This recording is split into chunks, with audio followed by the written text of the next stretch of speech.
A young man awakens in a hospital bed, his expression a mixture of exhaustion and confusion. He stares in disbelief at a menacing door, glowing with red energy, floating in the middle of his room. Crawling to the edge of his bed, he cautiously inspects the impossible object, trying to make sense of it. His curiosity overriding his fear, he reaches out and his hand closes around the cold metallic doorknob. The instant he turns the handle, an unseen force violently pulls him headfirst through the doorway. He lands hard on a cracked, desolate floor, looking back in shock at the portal he just fell through. Sitting up, he realizes the door has opened into a long, grimy hallway that shouldn't exist. He steps cautiously into the oppressive darkness, the doorway behind him his only source of light. A sudden, sharp chewing sound from the shadows ahead makes him freeze with alarm.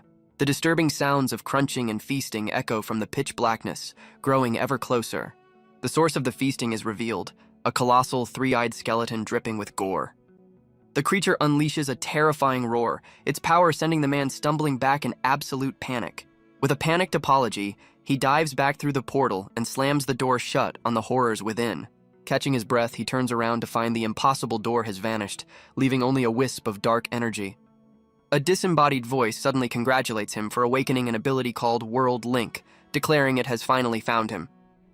Utterly spooked, he frantically scans the empty room, demanding to know who is speaking to him. The voice explains it's a telepathic communication from another world, warning him his life depends on following its instructions. His first instruction is to open his bag and find a specific, creepy-looking statue. He finds the golden skull, learning it's a cursed artifact someone deliberately planted to end his life. The voice declares that despite the powerful curse placed upon him, he has miraculously survived. A flood of memories reveals the shocking truth. He's an entirely different soul inhabiting the body of a middle schooler. The voice explains the original owner's soul was completely annihilated by the statue's curse. In a twist of fate, his own soul, having just died from overwork, seamlessly took over the vacant body. The voice reveals a critical flaw in the curse. If it fails to kill, it grants its target unimaginable power instead. As the golden skull crumbles to dust, he's commanded to summon the mysterious door once more. The portal instantly reappears, a manifestation of his newfound World Link ability.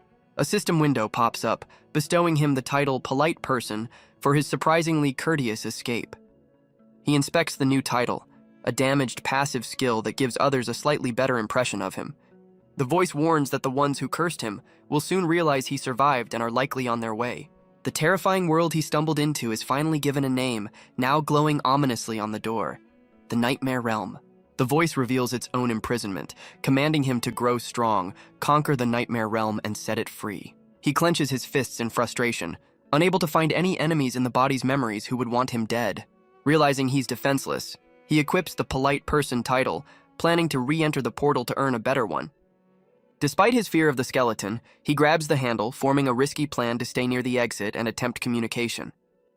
Banking on his new title, he rationalizes that he can negotiate with the once-human skeleton to deal with his enemies. Stepping back into the hellish dimension, he immediately questions his plan upon facing the colossal, three-eyed monster. Mustering his courage, he formally introduces himself and mentally activates his Polite Person skill. The skeletal monstrosity responds with a low growl, its three spectral eyes flaring with green energy. Mistaking the growl for a positive sign, he apologizes for the earlier interruption and boldly offers his friendship. His offer is immediately rejected as the creature lunges forward, swinging its massive claw to strike him down. He narrowly dodges the attack, the creature's claw shattering the floor where he stood. Thrown back into his room, he's frustrated that his attempt at diplomacy was met with such aggression. The enraged skeleton smashes through the portal, destroying his only escape route from its side. The door's destruction sends him flying back onto his hospital bed with a painful thud. Catching his breath, he laments the uselessness of his title and wonders what he earned for this disastrous encounter. A system message crushes his hopes, revealing he can only gain one new title per day. Realizing the skeleton now camps his only path to power, he feels the urgency of his impending doom. He decides to risk it all, banking on his past life experience as an expert salesman to close the ultimate deal. The skeletal beast's glowing eyes fixate on him as he steps back into the Nightmare Realm. Instead of attacking, the monster pauses, observing him from amidst the wreckage with an unnerving stillness. He points out the futility of its attacks, as he can simply retreat through the portal at any time. With a salesman's smile, he confidently states that since it can't catch him, their only option is to negotiate. The creature responds with another furious roar, clearly not interested in a conversation. Yet, it hesitates at the portal's edge, giving him an opening to ask if it's ready to hear his business proposal. As the monster begins to turn away in disinterest, he desperately urges it not to leave. He switches tactics, pointing out the creature's numerous, poorly healed injuries all over its skeletal frame. His observation hits the mark, causing the colossal skeleton to freeze and listen with newfound attention. He then presents his ultimate sales pitch, a phone displaying an ad for calcium tablets to help its bones. Standing in the doorway, he offers a deal: friendship in exchange for a steady supply of bone-strengthening supplements. Holding his breath, he anxiously awaits the monster's response to his unorthodox proposal. The skeletal beast responds by gathering a ball of crackling purple energy in its hand. Realizing his initial offer failed, he decides to try a different tactic with a determined look. A system notification chimes as a magical contract, sealed with a skull, materializes from the energy. He stares in disbelief, realizing his audacious negotiation has actually succeeded. Reading the contract, he's stunned by the monster's grandiose titles, including Defeated Lord of the Underworld. His awe turns to disappointment as the titles conclude with Battlefield Acquisition Officer, a seemingly low-ranking position. The skeleton telepathically proposes a soul exchange, asking for help to regain its strength and noting it rarely deals with non-gods. The contract terms appear, offering a fair, terminable deal that requires his signature to become binding. As he signs his name, Shen Ye, his own impressive titles manifest, declaring him the gatekeeper of two realms. The contract is sealed, binding the man and the three-eyed monster in a swirling vortex of energy. Back in the real world, his mother expresses her concern for his well-being now that he's out of the hospital. His new parents fuss over him, offering a health tonic and the calcium tablets he'd requested for his skeletal ally. Overwhelmed by their affection, the former orphan feels a deep sense of gratitude for this unexpected family. The tender family moment is suddenly interrupted by an unexpected knock at the front door. Two police officers introduce themselves, explaining they've come to investigate the incident that put him in the hospital. The lead officer dismisses the event as an unpredictable misfortune, telling him he's simply lucky to be alive. Shenya silently rejects this notion, refusing to accept that his fate is out of his hands. He vividly recalls the truth. The original Shen Ye was killed by a monster, summoned by the very curse he survived. He questions the officer's logic, wondering if people are truly meant to just accept such a cruel fate. His pointed question leaves the officer speechless, sweating under the weight of the boy's unexpected intensity. The officer acknowledges Shen Ye's intensity, preparing to share some crucial information. He reveals the hospital will be permanently sealed by the higher-ups to prevent any further incidents. Shen Ye notes the officer's sergeant rank and expresses his fear that he is still being targeted. The sergeant dismisses this, stating their investigation found no one with a grudge against a simple middle schooler. With their official business concluded, the two officers salute and turn to leave. As they walk away, Shen Ye realizes that even the government is terrified of the curse and wants to stay away. He sinks into his seat, wondering why such a powerful weapon would be used on an ordinary student. To his surprise, the sergeant suddenly reappears in the doorway, having not left with his partner. The officer holds out his business card, offering it to a stunned Shen Ye. He instructs the boy to call him directly if anything feels off, before finally departing. He examines the card, noting the name of Sergeant Luo Feichuan from the East District Police. Alone in his room, he debates whether to trust the rogue officer when even the government is helpless. A grim realization dawns. Now that his survival is known, his enemies will surely come for him again. The chilling thought that his new family could become the next target fills him with dread. Fueled by a new protective instinct, he resolves to gain power with fierce determination. With no time to waste, he summons the portal, his only gateway to getting stronger. He steps into the nightmare realm, masking his urgency with a confident salesman's smile. Holding the promised supplements, he calls out to his monstrous new partner in the desolate landscape. The colossal skeleton descends from the darkness, its glowing eyes locking onto the boy and his offering. Instead of taking the gift, the creature points its bony finger back towards the portal, leaving Shen Ye confused. Shen Ye questions the skeleton's unexpected request in the nightmare realm. The skeleton conjures a swirling green energy, presenting a magical contract. The contract details the skeleton's desire for Shen Ye's health tonic. The skeleton offers a low-tier nightmare crystal in exchange for the tonic. The crystal contains skills and knowledge from the skeleton's defeated enemies. Shen Ye, intrigued by the crystal's power, eagerly accepts the deal. The crystal shatters, releasing its energy into Shenya. He absorbs the crystal's power, learning a new movement technique. Shenya reflects on the unexpected trade, pleased with his new skill. The skeleton receives its payment, the health tonics, through the portal. The portal to the nightmare realm vanishes, plunging the room back into darkness. He questions his partner's secrecy, wondering why they must hide from each other after signing a contract. Hearing his parents return, he decides to practice his new moonlit deer walk technique in his room. A system notification reveals he lacks the required agility points to use his new evasion skill. A chilling, disembodied voice echoes in the room, wondering how he could possibly still be alive. Shenya's eyes widen in shock as he realizes he is no longer alone. An ominous figure in a suit appears outside his window, hanging upside down and staring directly at him. The scarred intruder with a single glowing eye prepares to see what the boy is truly capable of. The assassin shatters the window and lunges forward, launching a swift and deadly attack. Shenya instinctively activates his new skill, gracefully evading the strike and surprising his attacker. The assassin gives a nod of approval for the boy's quick reflexes, while Shenya breathes a sigh of relief. He realizes with a jolt that his enemies have wasted no time in sending a professional to finish the job. Switching tactics, Shenya puts on a polite smile, attempting to de-escalate the situation with disarming charm. His politeness proves useless as the assassin lunges again, determined to end him. A system window reveals his polite person title is too low ranked to be effective, leaving him frustrated. The assassin dismisses his evasive moves as mere tricks and pulls out a firearm to end the chase. Cornered and facing the barrel of a gun, Shenya feels a cold sweat as his options run out. A timely system notification reveals he can consume titles for stat points, a feature he desperately needed. He instantly consumes the title, boosts his agility, and unlocks the full power of his moonlit deer walk skill. Enveloped in a green, spectral aura, he activates the deer walk, preparing to gracefully evade the next attack. The assassin stares in disbelief as Shenya vanishes in a flash of green light. Enraged, the assassin draws a blade and charges into the darkness where his target disappeared. He finds himself in a desolate, unfamiliar realm, questioning if he has entered a secret passage.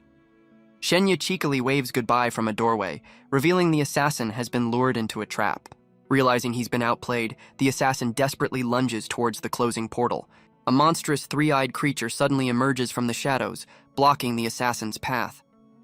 The beast swiftly overpowers the stunned assassin, ending the confrontation in an instant. After consuming its prey, the creature holds a newly formed glowing green orb in its hand. Back in his room, Shenya collapses against the wall, breathing heavily after his narrow escape. He knows more assassins will come and resolves to find powerful self-defense cards to survive. A system notification confirms his contract partner is pleased with the living sacrifice and is sending a reward. The reward materializes as 2 green quality items, the Pale Shadow Crown and the Silver War Medal. He learns the crown offers an elven disguise, and the medal provides a direct portal to elven lands. Amused by his partner's opportunistic nature, he decides to try on the Pale Shadow Crown.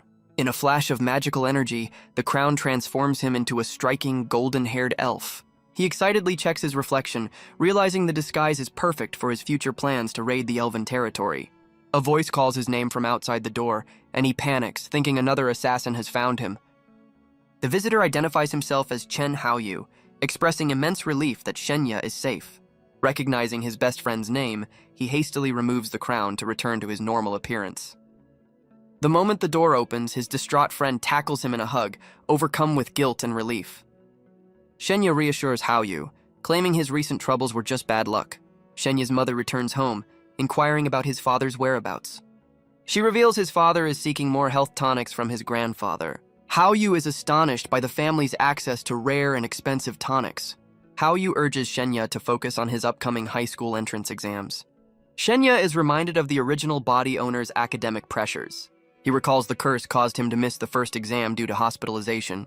Haoyu blames himself for Shenya's missed exam, citing his own perfect grades. Shenya contemplates the unique physical and academic demands of this world's exams. He realizes the importance of stats for skills like moonlit deer walk, but is concerned about being hunted. His mother embraces him, her love a stark contrast to the recent danger he faced. She prioritizes his safety over any academic pressure, a sentiment that deepens his resolve. He confidently reassures her, hinting at a newfound strength she can't yet comprehend. His mother watches him, a flicker of surprise in her eyes at his sudden change in demeanor. Knowing he could easily quit, he instead declares his intention to attend the exam review sessions. Memories of the original Shenya's influential family surface, revealing a powerful but distant grandfather. He understands his parents chose a humble life, estranged from their wealthy relatives due to a strained relationship. The realization dawns that his parents could never have afforded the expensive health tonic on their own. He concludes they must have swallowed their pride and begged his grandfather, all for a son who was already gone. Determined to honor their sacrifice, he decides to live fully in this new life, starting with a simple request for food. Shenya enjoys a peaceful meal with his mother and best friend, a rare moment of normalcy. The next day, he heads back to school, ready to face this world's unique academic trials. He's taken aback by the curriculum, which includes subjects like body mechanics and psychic energy. He finds comfort in the crowded school, realizing it's a sanctuary where assassins wouldn't dare strike. A classmate interrupts his studies, informing him that a girl named Zhao Yibing is looking for him. He approaches the girl, recalling she was a studious friend who constantly nagged the original Shenya. She confidently announces her own exam success, certain she's headed for an elite high school. He offers a simple congratulations, but her hesitation hints that she has more to say. With a serious look, she suddenly tells him to stop associating with her from now on. Her public rejection immediately draws a crowd of gossiping students, leaving Shenya utterly bewildered. She explains they're from different worlds and should go their separate ways, offering a hollow friendship as a consolation. To prove her point, she flaunts his deleted contact info, but Shenya is utterly unimpressed by her petty move. He flips the script, coldly reminding her that she was the one who always pursued him, not the other way around. The crowd erupts in gossip as Haoyu reveals she's a fair-weather friend, ditching Shenya after one academic stumble.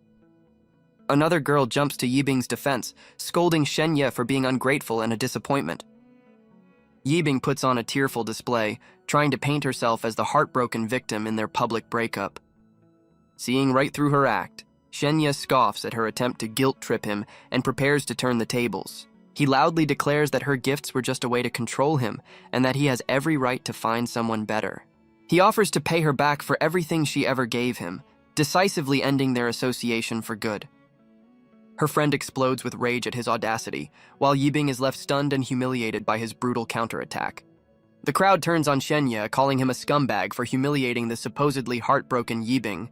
Yibing panics as her plan crumbles, realizing she's the one who looks foolish in front of everyone.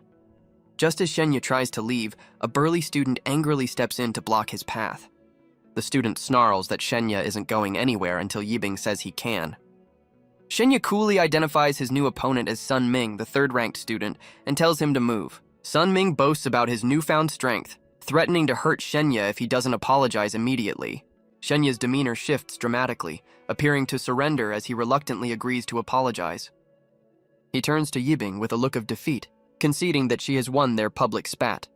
With fake tears streaming down his face, he sarcastically asks if she's finally happy now that he's been humiliated. In a shocking twist, he lands a swift kick on Sun Ming's leg and makes a tearful escape, leaving the crowd completely baffled. The crowd is stunned by his dramatic exit, with Yibing looking on in disbelief at his supposed heartbreak. Yibing panics, trying to deny her involvement, while internally blaming Sun Ming for ruining her scheme. Enraged by the humiliation, Sun Ming chases after Shenya, vowing to make him pay for his actions. Sun Ming throws a furious punch, but Shenya calmly anticipates and evades the clumsy attack. With incredible speed, Shenya grabs his opponent's arm and sends him flying with a powerful throw. The onlookers gasp as Shenya lands a final kick, completely overwhelming the third-ranked student. Surrounded by a green aura, he gracefully evades multiple attackers, moving like a phantom through the chaos. His classmates are left speechless by his newfound agility, realizing he's far faster than they ever imagined. Shenya stands confidently, his moonlit deer walk skill active, wondering why Sun Ming is still pursuing him after he already apologized. An angry teacher suddenly appears, scolding the crowd and ordering all students to the field for the mock exams. The crowd disperses at the teacher's command, disappointed they missed the end of the fight. Sun Ming shoots Shenya a final glare, promising their conflict is far from settled. All students gather on the athletic field, forming long lines for the upcoming mock exams. While Shenya stretches, his friend Haoyu eagerly runs over to greet him. Haoyu tries to convince him to sneak off to a new comic shop to kill time. Shenya makes up an excuse about a stomachache, secretly planning to use the time to claim a system reward. He heads down a deserted school hallway, sensing something is amiss. Needing privacy, he quickly slips inside an empty restroom stall. Just as he vanishes from sight, a sinister figure materializes in the hallway. An assassin armed with a blade stealthily approaches the restroom, hunting its prey. The assassin grips a pen-like blade, imbuing it with a sinister purple energy. He stalks down the corridor, his shadowy form blending into the darkness as he closes in on the restroom. The killer hesitates at the entrance, a flicker of uncertainty crossing his featureless face. He storms into the empty restroom, bewildered that his target has vanished without a trace. Meanwhile, Shenya has been transported to another realm, taking on the form of a graceful elf surrounded by mystical energy. He surveys the bleak landscape, searching for an unseen companion in the desolate space. His foot nudges a modern firearm lying on the cracked ground, a stark contrast to the fantasy setting. Discovering the pistol is loaded, he eagerly claims it as a new tool for self-defense in this unfamiliar territory. After briefly wondering about his missing ally, he clutches a glowing mask and resolves to continue his journey alone. A pillar of blue light engulfs him, signaling the end of his time in this reward space and his imminent return. A mysterious voice suddenly calls out, identifying him as a human and startling him. He recognizes the voice, which explains its power is fading, but offers him one last gift. The voice presents him with a strange, shadowy artifact it calls a human token. The mysterious token dissolves into the ground, its purpose still unknown. He is instantly teleported, finding himself lying in the grass of a lush, unfamiliar forest. Dazed, he sits up and surveys his new surroundings, believing he's arrived in the elves' territory. He discovers a new dagger in his hand, a parting gift from the voice, and wonders why he received it. His sharp senses detect movement, and he quickly turns to confront the unseen presence. He's suddenly surrounded by a group of armed elves who seem to recognize him, calling him by another name. One of the elves stares intently at him, confirming they believe he is someone named Fern. The lead elf chides him for his tardiness, annoyed that he almost forced them to abandon their mission. Shenya offers a vague excuse while secretly realizing his companions are imposters, disguised by the same crown he wears. The leader reveals their treacherous plan to betray the local elves, eliminate their chief, and plunder their treasures that very night. Playing his part, Shenya eagerly accepts the mission, but then carelessly starts adjusting his disguise. His new comrades immediately panic, yelling at him to stop touching the magical crown. They frantically explain that removing it would expose their true undead nature, confirming Shenya's suspicions. Despite the blunder, the leader reassures the others while Shenya fumes internally, realizing he's inherited a skeleton's dirty work. The group sets off at a sprint, rushing towards the elf village to make up for lost time. Shenya is stunned by their incredible speed, barely managing to keep pace with the powerful undead. They finally reach the village, where the leader explains their badges will grant them safe passage, much to Shenya's relief. The leader reveals the plan, assigning Shenya the sole responsibility of assassinating the elven chief. A stunned Shenya points to himself, silently questioning why he's been chosen for the most dangerous task. His comrades immediately grow suspicious, their faces darkening as they accuse him of trying to back out. Forced to play along, Shenya puts on a bloodthirsty act, eagerly accepting the mission to quell their doubts. The leader buys his performance, but Shenya knows he's trapped, realizing refusal would have been a death sentence. As the village gates come into view, he laments being set up for a suicide mission by the skeleton he replaced. A guard on the wall spots their war medallion and orders the gates opened, welcoming them as heroes from the front lines. The leader gestures for the group to follow, leading them directly toward their meeting with the chief. They ascend a grand staircase, entering the breathtaking elven village built among the towering trees. Shenya's resolve is tested as innocent elven children wave cheerfully, unaware of the traitors walking among them. Shenya is momentarily distracted by the welcoming party of beautiful elven maidens. A guard at a large ornate door informs them that the chief is ready for their meeting. The leader orders Shenya to enter alone, confirming his suspicion that they're only there to prevent his escape. Resigned to his fate, he walks toward the door, pondering the potential rewards of this impossible mission. He steps into the dark antechamber, following a lone beam of light toward the chief's hall. With a determined expression, he mentally prepares himself for the deadly confrontation ahead. Inside, a formidable elf stands before a grand window, engrossed in a book wreathed in mystical blue fire. The elven chief turns to greet him, his piercing gaze and confident smile revealing he knows more than he lets on. Shenya's eyes widen in utter shock as he perceives something completely unexpected about his target. A system notification reveals a new power, the ability to see the hidden titles of others.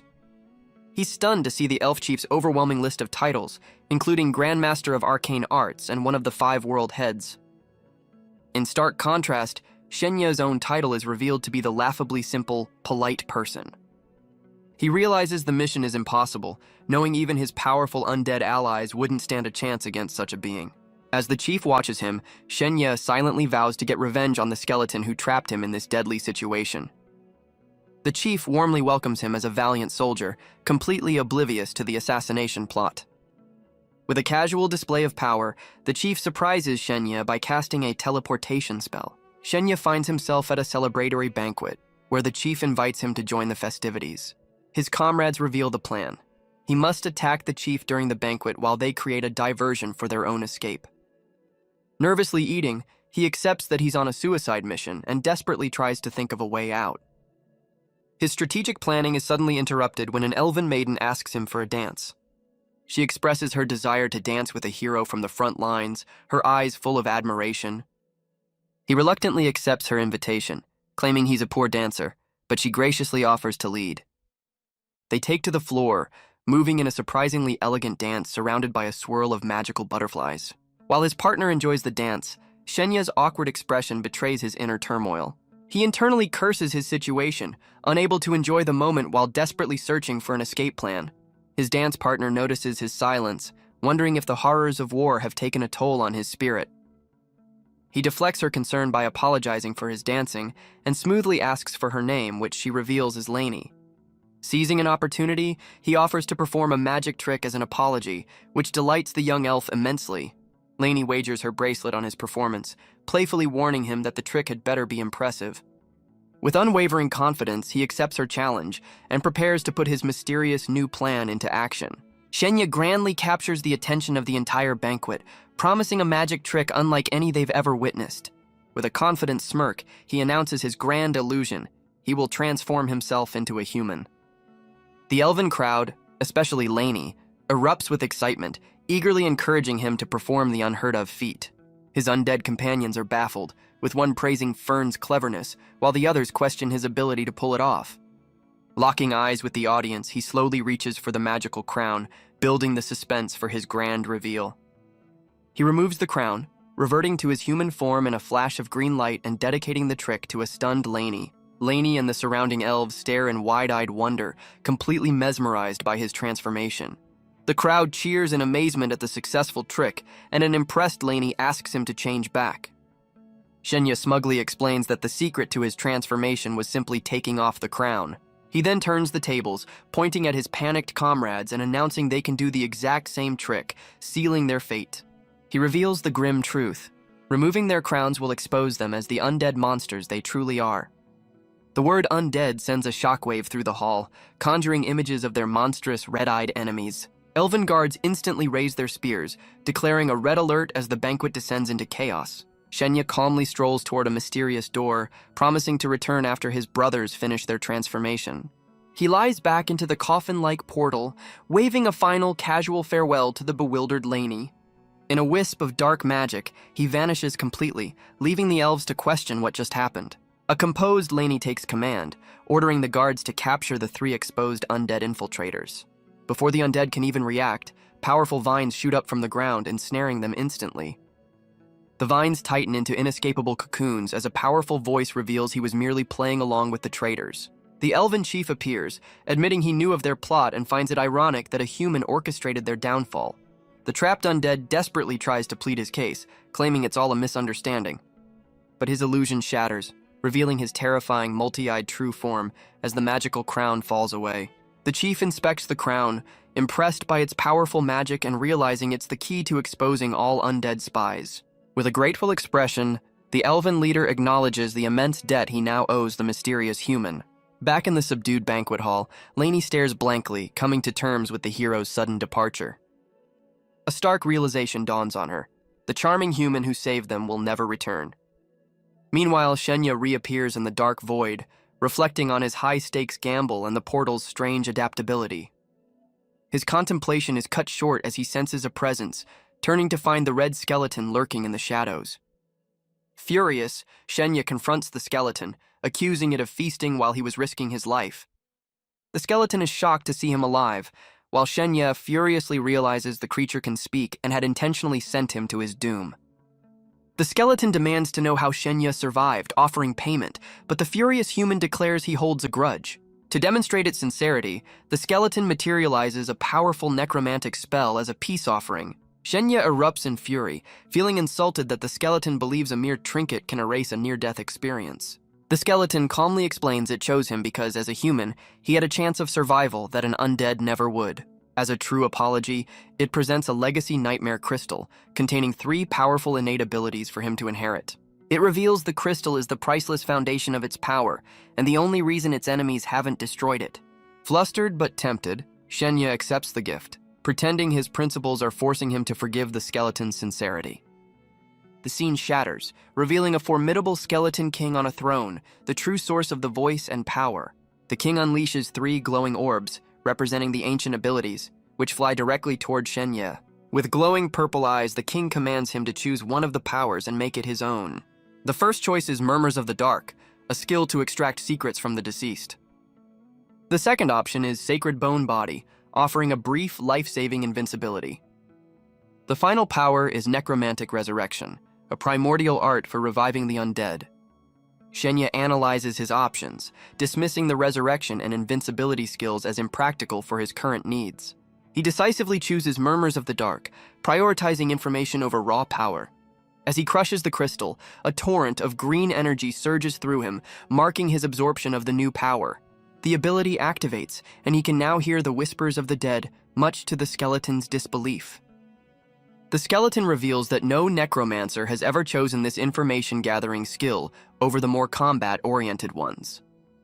With his new power secured, Shenya presses the skeleton for the full story behind the botched mission. The skeleton drops a bombshell. The target wasn't just any elf, but their most powerful high priest in disguise. Shenya processes the high priest's many titles, realizing he's finally free from the captured undead spies. As the skeleton king begins to crumble and fade, a surprised Shenya questions its sudden departure. He dismisses the fading king, deciding to focus on his own problems as he heads for the exit portal. A system notification grants him a new title, One of Us, which can trick a target into becoming a temporary ally. He's then surprised by another reward, examining a new green quality item called Nature's Blessing Bracelet. He realizes the rare bracelet is a gift from Lainey, an accessory that slowly boosts his spirit power. Walking down a modern hallway, he mentally tallies his impressive haul and decides to hide his new gear. The scene abruptly shifts to a sunny athletic field, where a student named Chen Haoyu readies himself for an agility test. As the test begins, Chen Haoyu explodes from the starting line, moving with incredible speed and leaving purple trails. Shenya is spotted in the crowd, anxiously shouting encouragement for his friend Haoyu to succeed. Haoyu confidently thanks Shenya for the support, certain he's got the test in the bag. His overconfidence immediately backfires as a paintball splatters directly across his face. The instructor announces Haoyu's mediocre score before calling a dejected Shenya to take his turn. With a calm and focused expression, Shenya prepares himself at the starting line. As the test starts, he effortlessly weaves through a storm of incoming paintballs. Onlookers are stunned by his incredible speed and fluid movements, questioning how he improved so much. He internally credits his real-world combat experience, using elven footwork to make the test seem trivial. Meanwhile, 2 officials observe from afar, one explaining that this is a makeup exam for a top student. The long-haired official is impressed, but states Shenya must also achieve a perfect score on the psychic power test to be considered. The other man protests, arguing that a perfect psychic score is an unreasonable demand for a student with previously average abilities. The official remains firm, stating that anything less than a perfect psychic score is a failure for Shenya. After the instructor announces his perfect agility score, Shenya confidently reaffirms his determination to pass. His friend Haoyu celebrates the victory, but Shenya declines to join, opting to return to the classroom to study. Alone in the empty classroom, he slumps over his desk, overwhelmed by the unfamiliar textbooks. He struggles as his old memories clash with this new world's curriculum, giving him a splitting headache. His contemplation is violently cut short when a bully kicks his desk, sending him flying. The attacker glares down at him with a menacing grin, ready for a confrontation. Unfazed, Shenya gets up and correctly identifies the person who sent the bullies after him. The bully scoffs at the suggestion, slamming the classroom door shut to trap Shenya inside. The group surrounds him, with their leader boasting about his own power and challenging Shenya for the top spot. Surrounded by a green aura, Shenya calmly activates his new title, One of Us. The bullies are suddenly frozen in confusion, their aggression replaced with bewilderment. Under the spell's influence, the group apologizes, revealing they were sent by someone else and now consider him a friend. But the effect abruptly ends, and their friendly expressions twist back into menacing glares as they lunge forward. Deeming the temporary title useless, Shenya uses a new skill to devour it, converting it into 3 permanent stat points. He discovers he can reallocate all his stats, instantly shifting his points from agility to strength for a massive power boost. A bully grabs him from behind, taunting him to fight, but Shenya remains completely unfazed. The leader charges forward with a glowing fist, preparing to deliver a devastating blow. With his newfound strength, Shenya effortlessly blocks the powerful strike with his knee, stopping the attack cold. His eyes narrow with cold focus, revealing he is completely in control of the fight. The bully leader stares in utter shock, unable to comprehend how his attack was so easily stopped. With a sharp twist, Shenya breaks the leader's arm, causing him to recoil in agony. As a system panel explains the baseline for human stats, Shenya effortlessly tosses another bully aside. He continues his counterattack, systematically neutralizing the entire group with swift, powerful strikes. The remaining bullies are horrified, realizing he shrugged off their leader's punch like it was nothing. A system notification details the true meaning of the strength stat, as Shenya's power becomes undeniable. He stands over the fallen bullies, calmly questioning their motives for attacking him over petty jealousy. Lifting the tearful leader by his collar, Shenya reminds him how easily the old him would have been defeated. He coldly recounts how they tried to humiliate and destroy the future of this body's previous owner. Deciding against forgiveness, Shenya delivers a final, decisive blow to end the confrontation. The commotion from the classroom echoes through the school, drawing unwanted attention. An instructor bursts in, demanding to know the cause of the disturbance. He finds the bullies scattered and defeated across the floor, with Shenya sitting calmly amidst the chaos. Shenya immediately plays the victim, tearfully claiming he was the one being bullied. The teacher is incredulous, pointing out that Shenya is unharmed while his attackers are incapacitated. In the crowd, a girl named Bingbing stares in disbelief, realizing her scheme has completely backfired. She's horrified, unable to comprehend how Shenya single-handedly defeated the group she sent after him. Her phone reveals a sent message confirming the plan, but now she can only wonder about his newfound power. A friend asks Bingbing if she regrets her actions, forcing her to confront her choices. She flashes back to a happier time with Shenya, wondering if their relationship could have been saved. Bingbing watches the bully get carried away, internally celebrating that Shenya's life is now ruined. She smugly believes that with her rival gone, her own future is now wide open. Trying to justify her actions, she tells her friend she only regrets not seeing Shenya for the loser he was sooner. Her satisfaction is cut short when she notices the defeated bully staring intently at her as he's wheeled past. She panics, realizing the boy's accusatory gaze could expose her as the mastermind behind the attack. Internally, she desperately pleads for him to keep his mouth shut and not drag her into the mess. Her mind races with fear, terrified that her carefully constructed plan is about to unravel. But her worst fear is realized as the bully weakly calls out her name, drawing everyone's attention. The entire crowd turns to stare, putting a horrified Bingbing directly in the spotlight. Overwhelmed by the sudden pressure and the weight of her actions, she finally breaks down in tears. Seizing the opportunity, Bingbing dramatically calls the police, attempting to frame Shenya for the entire incident. Shenya calmly recognizes her scheme to betray him as the instructor worries about the escalating chaos. The instructor takes charge, ordering the students away before summoning Shenya to the office. In another part of the school, the principal's sales pitch to a mysterious figure falls flat as the man deems the students unworthy. Their conversation is cut short by a panicked teacher reporting the fight, but the principal is initially unconcerned. She insists he watch a video, revealing Shenya had the foresight to record the entire incident. Both the principal and the visitors' casual demeanors shatter, their faces frozen in disbelief at what the video shows. The police are also stunned by the video evidence, which completely changes the context of the situation. Playing the victim, Shenya claims he recorded out of fear, a clever lie that the video evidence both supports and contradicts. The lead officer states that while the video is compelling, Shenya must still be taken in until a formal injury assessment is complete. The instructor frantically argues with the police, worried that taking Shenya will ruin his academic future. While the adults debate his fate, Shenya internally focuses on mastering his new stat-switching abilities. The principal arrives with the mysterious visitor, praising Shenya's cleverness in recording the fight. The visitor, identified as Mr. Qian, dismisses the fight, telling Shenya he's far superior to his attackers. Impressed by his restraint and perfect agility score, Mr. Qian hands Shenya a card, wanting a private conversation. Shenya examines the card, discovering the man is Qian Rushan, a regional director for the Human Martial Arts Group. This group is revealed to be a massive, futuristic organization that holds the keys to countless martial arts techniques. For an ordinary person, an invitation from this group is a golden ticket, a guaranteed path to power and prestige. Shenya senses an overwhelming aura from Qian, realizing the man's power is on a completely different level. Qian reveals a powerful AI has already assessed Shenya's strength and directly asks him to confirm the exact value. The principal realizes Shenya's newfound strength could be advantageous for him. Qian and the principal react with surprise to Shenya's confirmed strength stat.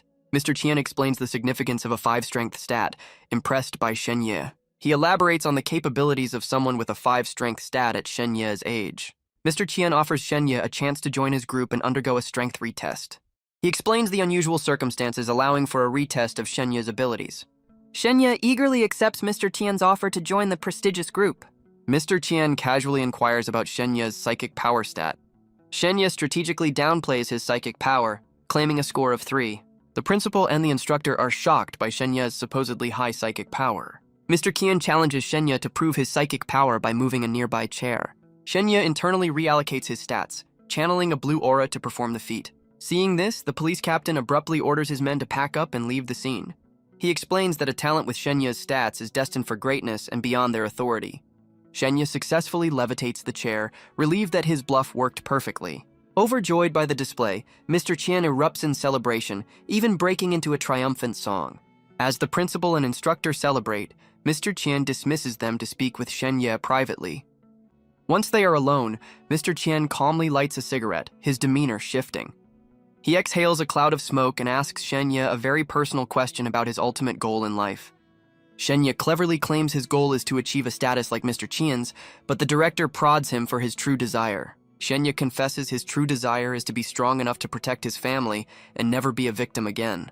Impressed, Mr. Qian declares this is the first step toward that dream and invites Shenya to attack him.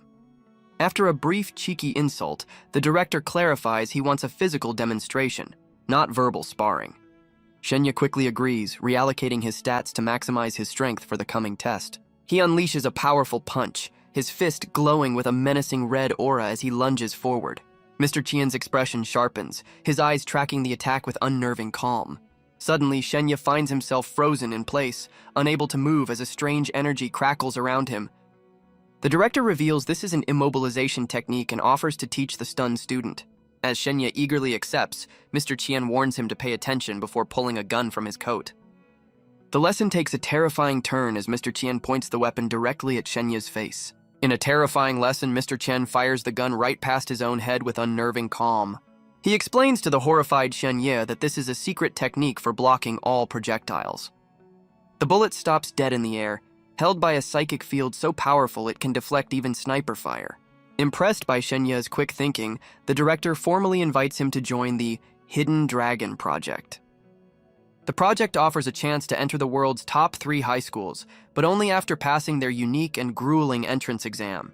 Shenya learns this exam is typically monopolized by the children of elite noble families, making this a once-in-a-lifetime chance. Mr. Qian reveals these families possess ancient artifacts and bloodline legacies, reigning supreme over the common world. This information sparks a shocking realization, making Shenya wonder about his own grandfather's mysterious past. The director clarifies the project's goal is to find hidden talents like him and guarantees a spot in a top school even if he fails. Shenya finally understands the arrangement. The organization will build him up, and in return, he will one day work for them. With newfound resolve, Shenya accepts the invitation, fully embracing the world's rule of strength. He reflects on his family's painful past, banished from nobility, and forced to struggle while his grandfather's family thrived. Mr. Qian presents a digital contract, telling Shenya to sign and provide a fingerprint to make it official. Taking the device, Shenya finally grasps the harsh truth his teachers always taught. Civilization endures by relying on the strong. Shenya immediately commits, earning praise from Mr. Chien, who then reminds him that a guardian's signature is still required. He agrees to take the director to his parents, as Mr. Chien grows anxious to finalize the contract before any rivals appear. Promising a swift return, Mr. Chien vanishes from the room in a blur of motion. He moves with such incredible speed that he's just a streak of motion down the empty school hallway. The principal and instructor cautiously peek out, asking for an update as Shenya stares in awe at the director's power. As the school staff erupts in celebration over the news, Shenya is suddenly interrupted by a call on his phone. Shenya answers the unexpected call from an unknown number, his expression wary. The caller is Sergeant Luo Feichuan, who summons him to the station with news about his case. At the station, the sergeant, sporting a cybernetic hand, gestures for Shenya to look at his screen. An indescribable, uneasy feeling washes over Shenya as he sits down in the police station. Luo reveals a photo from the day of the incident, showing a suspicious figure on a rooftop across from the hospital. Zooming in, Shenya sees a cocky-looking man with white hair but denies ever seeing him before. The sergeant's gaze hardens as he explains their experts believe the man was performing some kind of activation ritual. Luo's questioning turns personal, asking if Shenya was carrying anything out of the ordinary that day. In a flash of insight, Shenya connects the man to the cursed statue, realizing the police have no solid leads. Deciding to protect his secret, Shenya lies, knowing the truth about his survival would only complicate things. Sergeant Luo finds the story odd, pressing Shenya about any strange physical sensations during the incident. Shenya flatly denies everything, but internally realizes the sergeant's questions are far too specific. A deep sense of unease grows as he feels a dangerous energy lurking within the office, tied to the sergeant himself. To create a diversion, Shenya suddenly claims his backpack was mysteriously opened after he left school. The sergeant's eyes narrow, cutting straight to the point by asking if Shenya has checked inside the bag. Shenya admits he hasn't, his mind racing as he replays a subtle, threatening hand gesture from the officer. Sensing imminent danger, he secretly transfers all his stats into agility, preparing for a desperate escape. A green aura flares around his foot as he channels his newfound speed.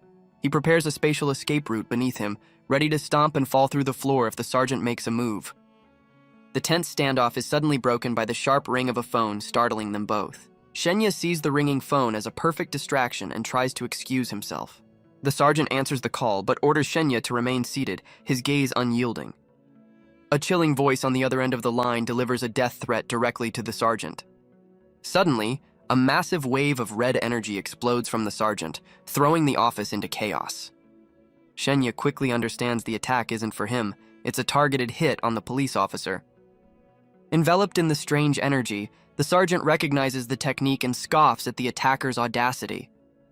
The force of the attack intensifies, shattering the office window and sending the sergeant flying. Alarms blare throughout the station as an intruder alert warns everyone of the breach. Peering through the shattered window, Shenya is stunned to find the city replaced by a surreal, blood-red seascape. A man in a garish tracksuit stands atop a monument, declaring his intent for revenge against the sergeant for past deeds. Sergeant Luo stands in a hellish graveyard, calmly telling his approaching subordinates that he's a bit preoccupied. The tracksuit-wearing assailant declares that the only explanation he needs is the sergeant's life. Just as suddenly as it began, the illusion shatters, leaving a bewildered Shenya back in the trashed office. He peers out the broken window, realizing the sergeant and his attacker have vanished into that strange dimension. The unsettling feeling from before returns, and Shenya challenges the unseen presence haunting the room. A strange green light flares in his eyes as a new power awakens within him. A system notification reveals his necromantic ability, Murmurs of the Dark, has activated, compelling a nearby spirit to answer him. A disembodied voice suddenly thanks him, sending a shiver down Shenya's spine. With his eyes still glowing, he whips around, demanding the speaker reveal themselves. He pinpoints the voice coming from a cabinet and is shocked to realize it sounds disturbingly familiar. A horrifying realization dawns on Shenya as the familiar voice's origin becomes terrifyingly clear. As the cabinet door creaks open, the disembodied voice mocks the fate of a hunter slain by his own prey. He recoils in shock, finding the real Sergeant Luo's lifeless body pinned inside the locker. The spirit of the fallen sergeant confirms that the white-haired man from the photo was his killer. Luo's ghost explains he was a special ops soldier, defeated and impersonated by a skilled assassin to lure Shenya. The assassin's goal was unknown, but the spirit believed he was searching for answers. a theory Shenya finds plausible. Shenya deduces the imposter wanted to know how he survived the cursed statue, then reports the imposter's strange disappearance. He recounts how the station was briefly engulfed by a surreal ocean before the imposter and his attacker vanished. The sergeant's spirit scoffs, correcting him that what he witnessed wasn't sorcery, but something called an anomaly. Luo's ghost explains that anomalies are incursions from other worlds, with the most devastating events being known as calamities. Shenya is stunned by this new information, demanding to know what a calamity is. The spirit explains that calamities are world-ending events caused by powerful monsters from other dimensions. Luo's ghost uses the destruction of Jiangnan City as an example, which Shenya recalls was officially blamed on an earthquake. The horrifying truth is revealed. Jiangnan was actually destroyed by a calamity, leaving no survivors among its 13 million people. The spirit warns that the anomaly was temporary, and the assassin who impersonated him will soon return. Realizing the imminent danger, Shenya receives urgent instructions to find a secure armory on the 3rd floor. He scrambles to write down an incredibly long and complex access code dictated by the spirit. With his last moments, the sergeant's ghost instructs him to report the truth to get protection before fading away completely. Clutching the vital information, Shenya stares at the empty locker, processing the ghost's final desperate plea. He finally understands the true dangers of his world, realizing that without strength, he is nothing but prey. Shenya holds the fallen sergeant's hat, deciding that exposing the killer now would be pointless. He reasons the assassin has accomplices and is too powerful, making his only option to follow Luo's final instructions. Gently closing the cabinet, he accepts that with his current strength, avenging the sergeant is impossible. The cabinet door clicks shut, hiding the grim truth from the rest of the station. Despite his weakness, his face hardens with resolve as he vows to get justice for Luo, no matter the cost. Clutching the precious note, he makes a silent promise to ensure the sergeant can rest in peace. A sharp knock at the door jolts him, as an officer outside summons him for a screening due to the anomaly. A police captain enters the room, ordering Shenya to come out for an immediate scan. The captain dismisses his subordinates, telling them he'll have a private word with Shenya and the sergeant. He offers a chilling reassurance, claiming Shenya is safe now that the sergeant was the one taken by the attack. The captain steps into the trashed office, his gaze fixed on the row of lockers. A grim, knowing expression settles on his face, hinting he's aware of the room's dark secret. He coldly asks Shenya if he was the one who dared to move the sergeant's body. A flashback shows the captain being effortlessly tossed aside during a previous failed operation. He remembers searching frantically for his target, only to find they had completely vanished. The shocking truth is revealed. The captain is a subordinate, being scorned by the white-haired assassin for his failure. Back in the present, the corrupt captain frames Shenya, issuing a citywide alert for his immediate capture. As he leaves, a station-wide announcement orders all personnel to assemble, creating a crucial diversion. The moment the room is clear, a sinister red energy appears, signaling the assassin's imminent return from the anomaly. Peeking from his hiding spot, Shenya confirms his worst fear. The killer has powerful allies deep within the police force. He considers hiding but rejects the idea, determined to bring the killers to justice. Deciding against escape, he climbs out the window, set on reaching the 3rd floor and reporting the truth. With impressive agility, he leaps through another window, landing in an empty corridor. He sprints down the deserted hallway, his destination clear in his mind. Reaching the designated spot, he prepares to enter the complex code from the sergeant's note. Just as he begins, a voice from behind confirms that his movements have been heard. He turns in terror to find a police officer looming over him, demanding to know what he's doing. Thinking fast, he pretends to be studying, all while desperately trying to input the impossibly long code. The officer's expression darkens as he recognizes the panel connects directly to World Government HQ. Realizing the gravity of the situation, the officer lunges forward to stop him at any cost.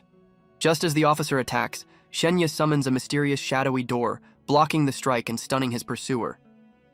He realizes his life was just saved by the door's unique power, as a normal one would have been useless.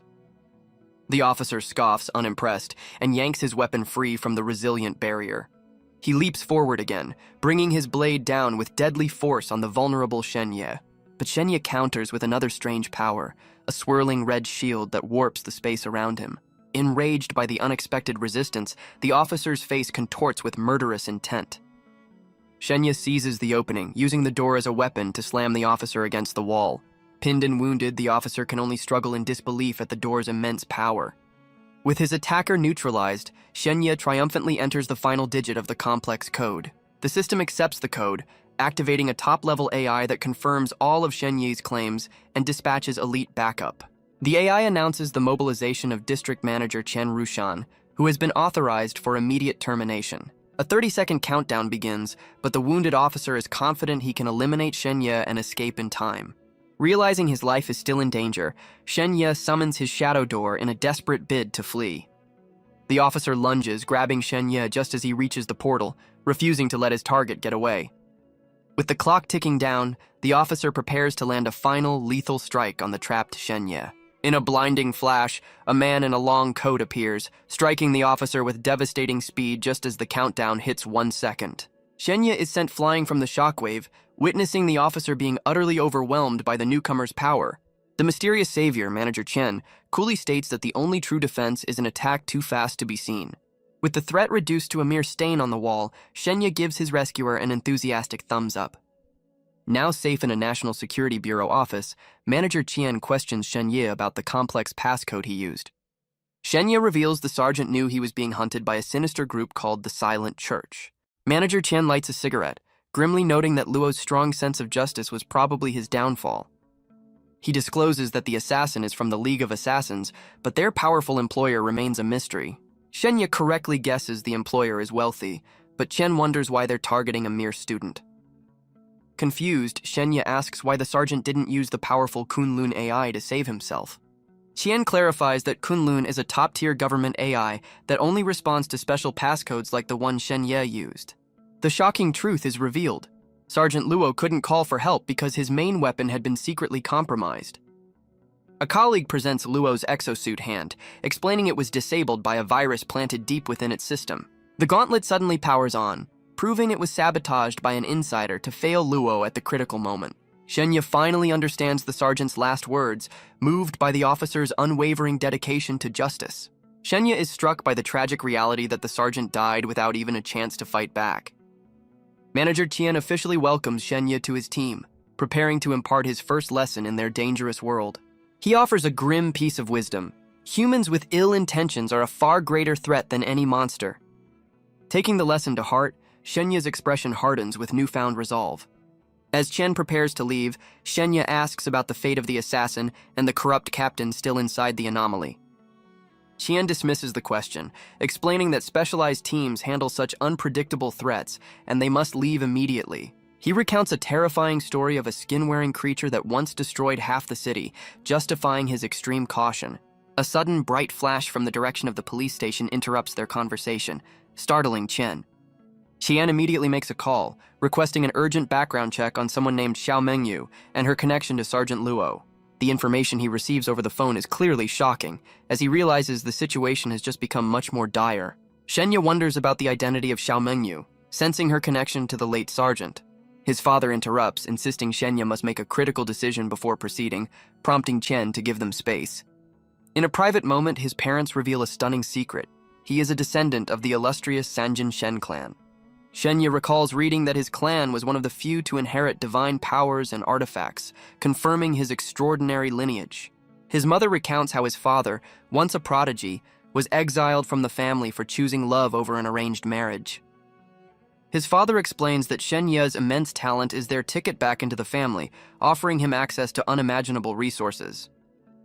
His mother presents him with a life-altering choice: reclaim his prestigious heritage or forge his own path with the human martial arts group. Overwhelmed by the weight of his future, Shenya falls silent, contemplating the two paths before him. After a moment of reflection, he makes his choice, resolving to join the human martial arts group. His mother is stunned, questioning why he would turn his back on a life of guaranteed wealth and comfort. He explains that he doesn't want his parents to beg for his acceptance, confident he can forge his own path.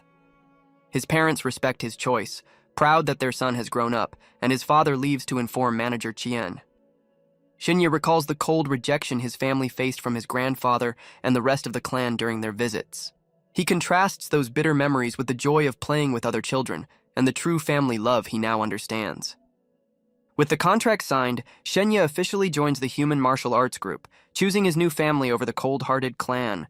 Qian informs them of Shenye's upcoming exams for prestigious schools, and Shenye eagerly commits to joining his team. The scene shifts to a hospital where a young woman waits impatiently in an empty hallway. She smirks while looking at her phone, satisfied that her video framing Shenye for the incident with Sun Ming is going viral.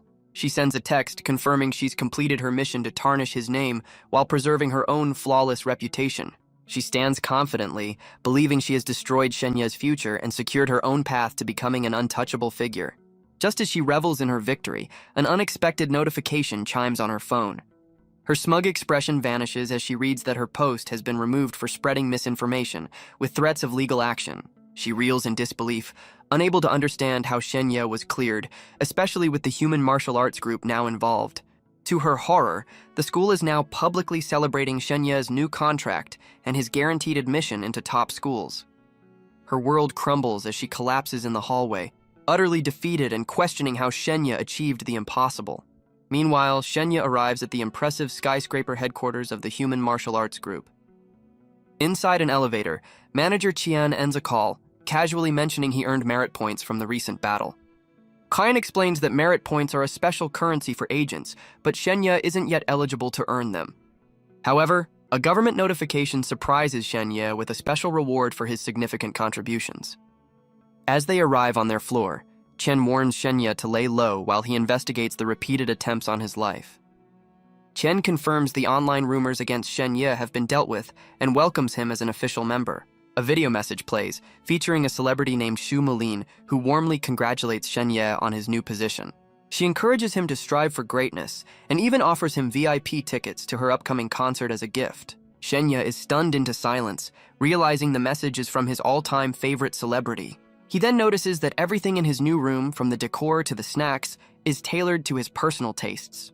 Stepping onto the balcony, he marvels at the lengths the group went to for a new recruit, understanding this is the prestige of power.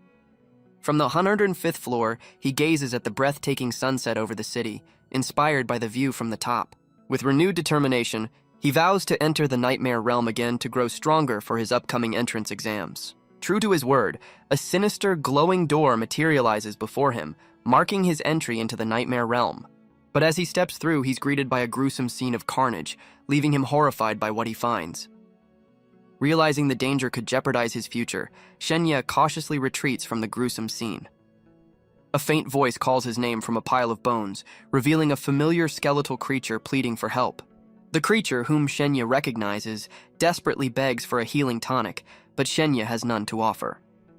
As its spiritual light fades, the skeleton resigns itself to its fate, finding a dark humor in its demise. Deciding his skeletal trading partner is too valuable to lose, Shenye resolves to find a way to save him. 2 agonizing hours pass, and the creature, now named Fern, loses all hope, believing Shenye has abandoned it. Just as Fern gives up, Shenye returns through the portal, struggling with a large, unseen object. He reveals his solution, a massive tub filled with a pricey healing concoction he bought with his last coin. Before they can act, the very fabric of the nightmare realm around them begins to violently shatter. Fern reveals the shocking truth. Humans and elves are invading their undead stronghold, launching a full-scale assault. Panicked, Fern tosses Shenye a spatial ring, explaining he's too weak to fight and must hide immediately. Fern's spiritual form rushes towards the ring as Shenye stands by the portal, surrounded by the remnants of the battle. The ring glows as it absorbs Fern's essence, securing the skeletal creature inside the magical artifact. With Fern safe, Shenye quickly commands the Nightmare Realm portal to disperse just as it begins to violently implode. He leaps back onto his balcony just in time, narrowly avoiding the blast from the collapsing portal. Shenye confirms Fern is hiding in the ring, amused that his undead nature allows him to bypass the ring's normal limitations. He reminds Fern of the debt owed, admitting his suspicions about the skeleton's true identity, but choosing not to press the matter. Shenye then declares his intention to enter the battlefield, shocking Fern, who warns that his most powerful treasures have already been used up. While soaking in the healing tonic, Fern clarifies his role as a battlefield scavenger, admitting that the best loot is rarely left behind. Shenye devises a plan to infiltrate the undead stronghold in disguise and asks Fern for gear to mask his human aura. Fern obliges Shenye's request, conjuring a massive pile of discarded armor and weapons. Shenye scoffs at the pile of scrap, but Fern insists he can piece together a usable set from the battlefield remnants. After rummaging through the pile, Shenya manages to assemble a full suit of armor and finds a token to summon a skeletal warhorse. To complete the disguise, Fern presents a centurion mask, explaining it's the final piece Shenya needs. The mask is imbued with a powerful death aura, guaranteeing his human presence will remain hidden. With his transformation complete, Shenya now looks like a genuine undead warrior, ready to infiltrate the enemy ranks. He pictures himself riding a skeletal steed, amused by the idea of becoming a ghost rider to loot the battlefield. As he prepares to enter the portal, Fern desperately warns him that his death would mean they are both finished. Shenya coolly reassures the panicked skeleton that he will do his best to survive the ordeal. Stepping back into the nightmare realm, he finds himself in a desolate, war-torn landscape, the aftermath of the recent invasion. Shenya remembers an elven dagger he acquired, deciding to equip it for extra protection in this hostile land. While navigating a narrow passage, he is suddenly ambushed and pinned down by unseen assailants. His undead disguise proves a little too effective, as he finds himself surrounded by sharp, menacing blades. A squad of human soldiers, believing they've found a lost enemy, prepares to eliminate him on sight. In a panic, he rips off his mask, desperately trying to prove his humanity to the hostile soldiers. The squad leader, however, brands him a traitor for siding with the undead and raises his sword to strike. Shenya instinctively parries the powerful blow with his dagger, the clash of steel echoing through the rocks. The soldier freezes mid-attack, his eyes fixed on the blade, recognizing the legendary weapon Shenya holds. The dagger is identified as Nightshade, a sacred weapon that can only be wielded by humans with an untainted soul. His allegiance now proven, the leader helps Shenya to his feet and dismisses his men to continue their mission. The soldier offers assistance, making a hand gesture that leaves Shenya utterly baffled. Shenya comically misinterprets the gesture as a declaration of love, questioning the realm's forward customs. He quickly realizes the soldier is staring at his mask and connects the gesture to its hidden significance. Deciding to bluff his way through, Shenya hints at being in a bind, hoping the mask's status will grant him aid. To his shock, the bluff works perfectly, and the soldier immediately offers him a solo combat pack. Shenya accepts the gift and learns the soldier's name is Roman, promising to repay the favor. Their conversation is cut short as soldiers hastily clear a path for an approaching baron on horseback. The baron immediately accuses Roman of slacking, but Roman explains he was delayed by finding a scout. Despite Roman's defense of Shenya's dagger, the suspicious baron orders his arrest, demanding to know his mission. Shenya, now cloaked in shadow, coolly questions the baron's authority to interrogate him. The arrogant Baron Warren introduces himself and threatens to torture Shenya for his secrets. Unfazed, Shenya vows to remember the baron's name before summoning a portal with a single word. Enraged by the scout's audacity, the baron screams for his men to eliminate him. As the soldiers charge, Shenya vanishes in a flash, leaving them to strike at empty air. The soldiers are left bewildered, their weapons hitting nothing but dirt as they search for their target. The baron is stunned by the disappearing act, especially after his men confirm there's no escape route.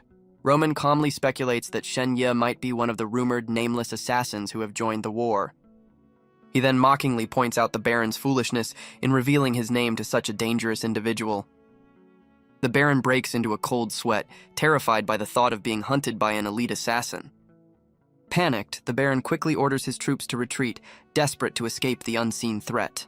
Shenya tumbles out of a portal in his ceiling, making a swift escape back to his room. Annoyed, he blames Fern and his cursed mask for the near disaster, vowing to remember Baron Warren's name. Fern retorts from the ring, claiming ignorance of human military customs and reminding Shenya that he made it back safely. A system notification awards him another Green Quality One of Us title for his clever escape. The system reveals a special event. A third consecutive One of Us title will unlock a latent ability, but this is his only chance. He understands the immense pressure, realizing his next title will either grant him a new power or cost him the opportunity forever. Pondering how to meet the difficult conditions, his gaze falls upon the combat pack from Roman. He recalls the previous two instances, realizing he earned the title by turning enemies into allies in dire situations. Despite figuring out the key, he decides the risk is too great and prioritizes his survival over the potential power-up. His thoughts are suddenly cut short by an unexpected alert chiming in his room. The intercom chimes announcing a visitor for Shenya, who claims to be a relative of the late Luo Fei Chuan. Struck by the news, Shenya feels an undeniable obligation to meet the family of the man who died for him. He agrees to the meeting in the 50th floor lounge, hoping he can offer the family some form of assistance.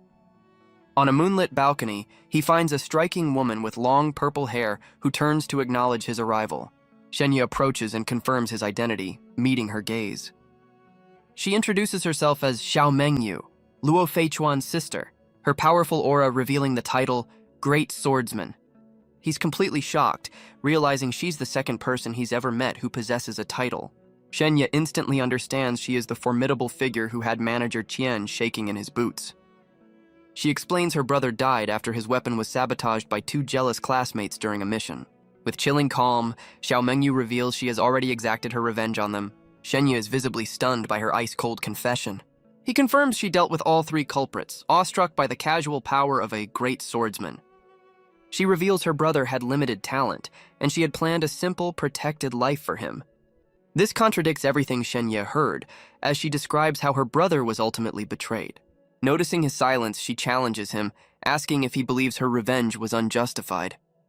He nervously clarifies his concern wasn't for her victims, but for the potential consequences she might face. She scoffs at the idea, explaining that as a noble, avenging her family's honor is a right no one would dare challenge. With the assassins silenced and the trail cold, she explains why she can't find the mastermind. She finally reveals her true purpose, to find out who wants Shenya dead and eliminate them for him. Shenya insists he has no suspects, but she unsheathes her blade, declaring her vengeance is far from over. Xiao Mengyu vows to find the mastermind behind the assassination and eliminate everyone involved. Shenya is left speechless as her immense power streaks across the night sky. With a single invisible motion, she unleashes a slash that seemingly cuts the very clouds in half. He stares in utter disbelief, unable to process the sheer power that just split the sky. After her display of strength, she calmly asks Shenya to recall any potential enemies among the noble families. He insists he keeps a low profile and hasn't offended anyone, given his family's poor standing. A sudden memory of screams from his first attack gives them a new lead. There might have been witnesses. Promising to investigate, she gives him her contact information and departs into the night. Manager Qian appears, admitting he was terrified she had come to blame Shenya for her brother's fate. He then reveals a shocking truth. The monstrously powerful great swordsman is the same age as Shenya. Manager Qian explains the power gap is due to noble family secrets, but Shenya is simply relieved to have a great swordsman on his side. The reality of his situation hits him hard, as he realizes any noble could easily afford to have him permanently removed. Realizing he can't depend on others, he desperately asks Fern for a nightmare crystal to gain some much-needed offensive power. He holds up the glowing ring, pleading with the ancient spirit inside for a way to fight back. Fern shoots down his hopes, revealing his powers are useless to the living, and the last crystal was a one-off fluke. Frustration mounts as he realizes he's on a deadline, with both assassins and difficult exams closing in fast. A sudden spark of hope ignites as he remembers the untouched combat pack from Roman. He frantically empties the bag, tossing aside basic supplies in his desperate search for a hidden advantage. His search pays off as he pulls out a massive gleaming green nightmare crystal, his eyes widening in disbelief. Without hesitation, he crushes the crystal, absorbing a new ability that reveals a secret intel drop-off for the Shadow Hand Brotherhood. Shenya is disappointed the crystal only gave him intel, but Fern reveals Roman must have mistaken him for a fellow assassin. He realizes that since he's already earned a title today, he can't get another, making this a risk-free chance to explore. He hatches a plan to infiltrate the human army's outpost and asks Fern for a soldier's disguise. Fern equips him with the armor of a Rhine borderland soldier, complete with a distinctive fierce hound shield. The spirit also hands him a crystal token, explaining it's a distress signal from the Rhine Lord that will prove useful. Suspicious of Fern's sudden generosity, Shenya presses the spirit for the real reason behind his cooperation. Fern confesses he needs Shenya to acquire high-tier materials to heal him, a motive Shenya accepts as he steps into the portal. He emerges onto a grim battlefield under a crescent moon, surrounded by the aftermath of a brutal fight. A soldier desperately carries his injured comrade, calling out for aid from a nearby patrol. Blending into the grim scenery, Shenya observes the soldiers, noting their destination is a nearby base camp. Shenya cautiously hides, aware that any misstep could expose him to the patrolling soldiers. Seeing the battlefield littered with the fallen, he decides it's the perfect place to gather some intel. He uses his dark powers to reanimate a giant undead warrior, hoping to interrogate it. He presents a strange mask to the reanimated giant, but the creature offers no useful information. Letting the giant fall back into its eternal rest, Shenya moves on, continuing his grim investigation. He systematically questions the spirits of the dead, but each one fails to recognize the assassin's mask. Exhausted by the fruitless search, he slumps down, feeling like he's looking for a needle in a haystack. A sudden noise makes him whip his head around, alerted to a new presence nearby. A towering werewolf looms over him, but Shenya's mind immediately sparks with a brilliant idea. He holds the mask out to the beast, hoping its powerful sense of smell can finally give him a lead. The werewolf spirit identifies the mask's owner as a one-armed centurion before fading away. Shenya finds the centurion's severed arm, questioning if his powers can even work on a single limb. He attempts to reanimate the arm, channeling his dark energy into the lifeless hand. The arm suddenly springs to life, its fingers contorting into a specific hand sign. He instantly recognizes the shadow hand's signature gesture, confirming he's found his target. Before disintegrating, the reanimated arm points him towards a new location. Following the spectral direction, Shenya discovers a single abandoned boot on the battlefield. He picks up the foul-smelling boot, but his disgust turns to curiosity as he feels something hidden inside. Tipping it over, he finds a mysterious glowing insignia and a small note. This discovery unlocks a new item lore ability, identifying the trinket as a Night Shadow insignia, useless without its matching weapon. He wonders if the matching weapon is somewhere on this battlefield. He finds a dagger that begins to resonate with the insignia, glowing with a powerful aura. The insignia fuses with the blade, leveling it up from Nightshade to the powerful Nightfall. The new dagger marks him as a high-ranking Shadow Hand member, and he excitedly remembers the note he found. The note reveals a Shadow Hand mission: investigate unusual undead activity for a huge reward. He connects the dots, realizing Roman must be a fellow Shadow Hand member who gave him a tip. Thinking it'll be easy, he reanimates a fallen soldier to interrogate it about undead activity. He questions a whole group of reanimated soldiers, but the grunts know nothing of value. His plan hits a wall as he realizes the common soldiers are completely clueless. Just as he's about to give up, Fern unexpectedly offers to provide the intel he needs. Shenya questions Fern's loyalty, suspicious of an undead spirit selling out its own kind. The ancient spirit scoffs, revealing that the undead are his enemies, not his people. Remembering Fern's troubled past, Shenya listens as the spirit offers a choice between low-risk and high-stakes information. Opting for a safer route, he receives intel about the undead upgrading their soulfire cannons. He expresses concern that the information is too valuable, but Fern explains it's just the confirmation the humans need. Satisfied with the low-profile intel, he turns his focus back to infiltrating the human encampment. He gazes down at the sprawling military camp, plotting how to get inside and find the secret drop-off. Fern devises a brilliant plan to fake an injury, letting the human patrols unwittingly grant him access. While preparing his ruse, he learns that human healers can perform miracles for the right price. In stark contrast, Fern reveals the undead have no such luxury, usually leaving their wounded for dead. Fern explains the undead's brutal healing ritual, which involves a sacrificial altar to drain the life force of others. Shenya laments being broke, but Fern reveals he's secretly loaded, much to Shenya's delight. With his infiltration plan set, he stands before the corpse of a giant undead, ready to create his scene. He reallocates all his stats into strength, straining to lift the giant's enormous hammer as Fern watches in disbelief. He warns Fern to be ready to call for help if he can't, leaving the spirit utterly bewildered by his strange request. With a final heave, he lets the massive hammer fall, crushing himself beneath its immense weight. Pinned and injured, he steels his resolve, determined to perfectly execute his role as a wounded soldier. He begins banging on his shield, his voice echoing across the battlefield as he cries out for help. His desperate pleas are heard by a nearby patrol, whose soldiers immediately spot his location. Seeing the seemingly dire situation, the patrol rushes towards him, promising aid is on the way. A holy healer is brought in, enveloping Shenya in a powerful green light to mend his grievous wounds. He endures the intense healing process, his face contorting as the magic knits his broken body back together. The potent energy surges through him, completing the miraculous recovery in mere moments. With the healing done, the healer reports her success to a regal-looking man, who dismisses her with a promise of payment. Shenya awakens, feigning amnesia as the man, Prince Norton, assures him of his safety within the human camp. The prince questions him about the emblem on his shield, asking if he hails from the territory of Rhine. Playing his role perfectly, Shenya presents a glowing crystal, claiming it's an urgent message from his lord about an undead invasion. An elderly mage takes the crystal, using his own power to verify its contents and unlock the message within. The crystal projects a desperate plea from the Lord of Rhine, offering a massive reward for military aid against the undead. The mage confirms the message's authenticity, completely validating Shenya's fabricated story in the eyes of the prince. The prince confirms Shenya's identity, but reveals the devastating news that Rhine has already fallen. Shenya puts on a convincing performance, reacting with tearful disbelief to the tragic news. He collapses in feigned grief, his impressive acting completely fooling the sympathetic prince. The prince offers to send him to safety, seeing him as the last hope of his people. Internally, Shenya rejects the offer, determined to find the Shadow Hand tent and complete his mission. He boldly refuses to leave the battlefield, catching the prince completely off guard. Fueled by fake righteous fury, he demands to stay and fight for revenge against the undead. His passionate display captivates the prince's advisors, who watch with silent intrigue. Impressed by his bravery, the prince asks what special skill earned him such a vital mission.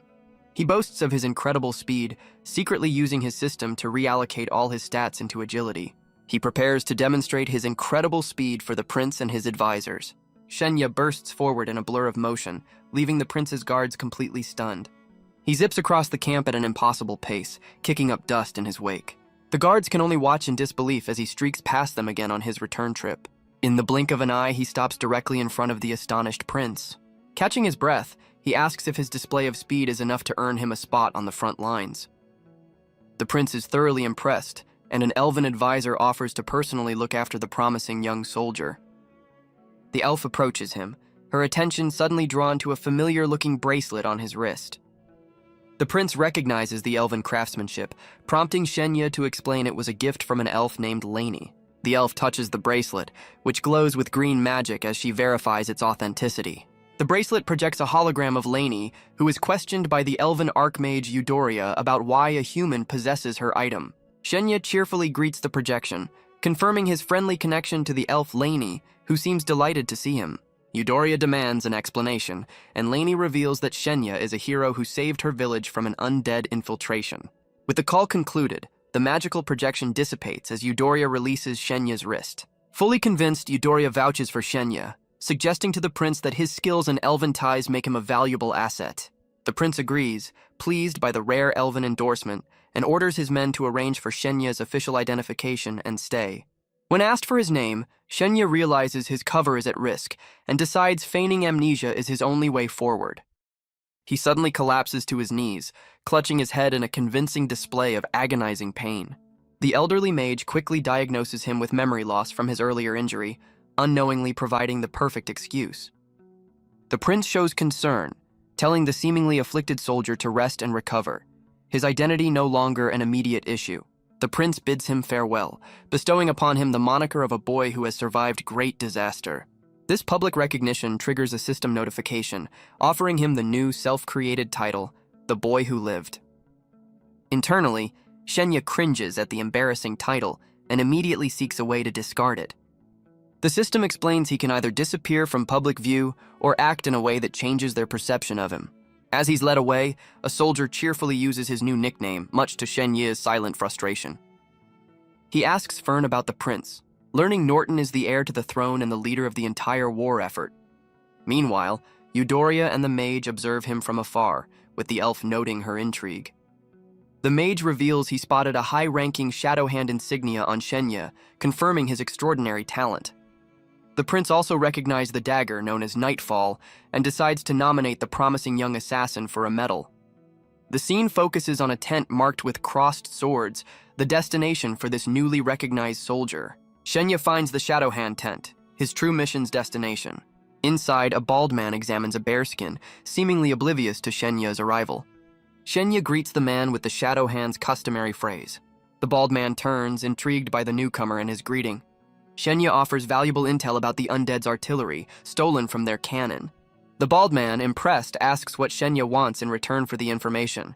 He presents a camouflage dagger coated with a potent poison. Shenya, unimpressed, asks if he has anything more practical. The bald man then shows him a special whistle, claiming it has battlefield utility. He blows the whistle, summoning a powerful warhorse from a hidden compartment. The horse immediately plays dead on command, leaving Shenya utterly baffled by the bizarre demonstration. Unimpressed, he questions if the useless items are a set and demands to see something better. The bald man, determined to win him over, presents a pair of special veil-piercing lenses. After explaining their unique properties, Shenya uses them to start a comical argument between two soldiers outside. Tiring of the games, he asks for nightmare crystals to learn new abilities, but the merchant only has 2 left. The first choice is a red crystal that grants bleeding, a skill causing persistent wounds. The second is a blue crystal for Frostwind, a powerful disarming kick, and Shenya greedily decides he needs both. A mysterious voice suddenly echoes in his mind, instructing him to choose the Frostwind crystal. He recognizes the voice as his enigmatic benefactor, the one who gave him the Nightshade dagger. Confused by the specific instruction, Shenya mentally questions his benefactor's choice. The voice reveals a grand plan. Combine Frostwind with other specific skills to unlock a powerful secret. Deciding to follow the mysterious instructions, he confirms his choice of the Frostwind crystal to the merchant. He crushes the crystal, absorbing its power as ethereal blue figures dance around him. The merchant acknowledges the intel was worth far more than the skill and offers further assistance. To balance the trade, the merchant hands him a heavy pouch of gold as payment for the valuable information. Wasting no time, he approaches an undead merchant to acquire the next piece of the puzzle, the Shadow Mirage spell. After a brief negotiation, he obtains the purple Shadow Mirage crystal, carefully hiding his ring to avoid suspicion. He immediately reallocates his stat points, perfectly meeting the agility and psychic energy requirements for the new spell. Needing a private place to test his new abilities, he ventures deep into the woods, aware of the danger if caught. He successfully casts the spell, creating a shadowy duplicate of himself to test its effectiveness. He unleashes the Shadow Mirage, conjuring a spectral duplicate that soars through the night sky. The shadowy clone proves short-lived, dissolving into magical essence moments after its creation. While his benefactor's voice scoffs at the spell's apparent weakness, Shenya remains unfazed. He internally reviews his progress, knowing this is just one piece of a much larger, more powerful puzzle. His private practice is interrupted by a soldier who insists on using his cringeworthy new title. The soldier delivers a message from the prince, presenting him with a medal of valor and a letter of recommendation. Playing the part of a loyal soldier, he accepts the honor and the instructions to report to the Imperial Military Academy. He calculates his new wealth, realizing the prince's reward combined with the Shadowhand's gold sets him up nicely. With his immediate goals achieved, he confidently departs from the woods, ready for the next stage of his journey. Suddenly, the fantasy landscape vanishes, replaced by the jarring sight of a modern skyscraper against a clear blue sky. A digital teller confirms Shenya's gold has been converted to yuan. Shenya thanks the teller and pockets his new debit card. His phone rings as he walks away, a call from a concerned family member. He explains the sudden wealth as earnings from the Human Martial Arts Group. Checking his phone, he's overwhelmed by the number of unread messages. Messages reveal his official acceptance into the Human Martial Arts Group. He reads an apologetic message from a girl named Zhao Yibing.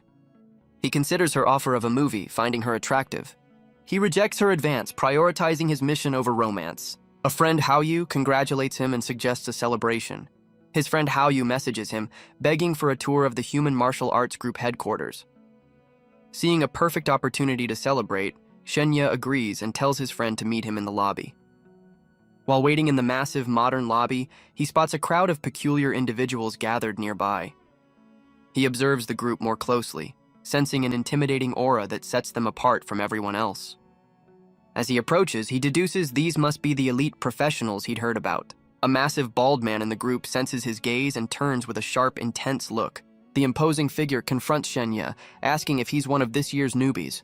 The man's expression softens as he recalls being just as awestruck when he first joined.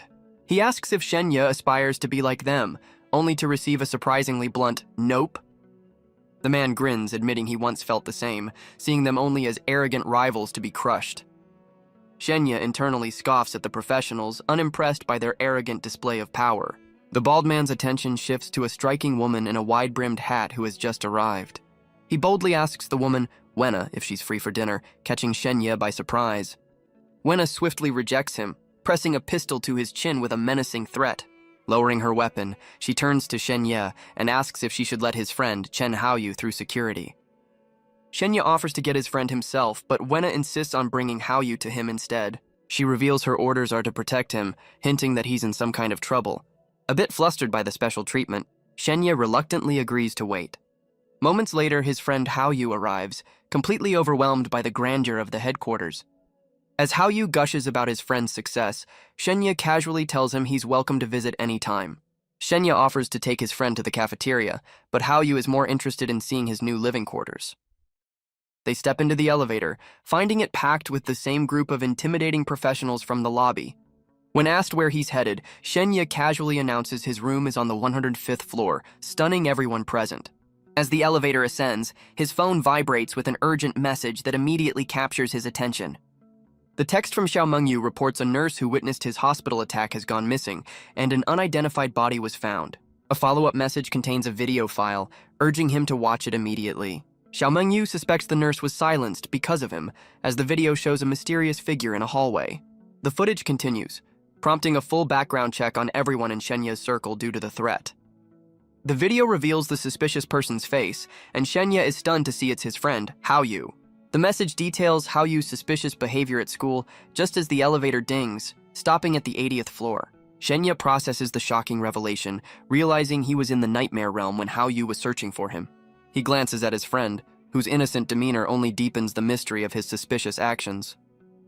Haoyu's concerned question is interrupted by another text from Xiao Mengyu, urging extreme caution. The elevator doors open on the 105th floor, and an oblivious Haoyu rushes out, giddy with excitement.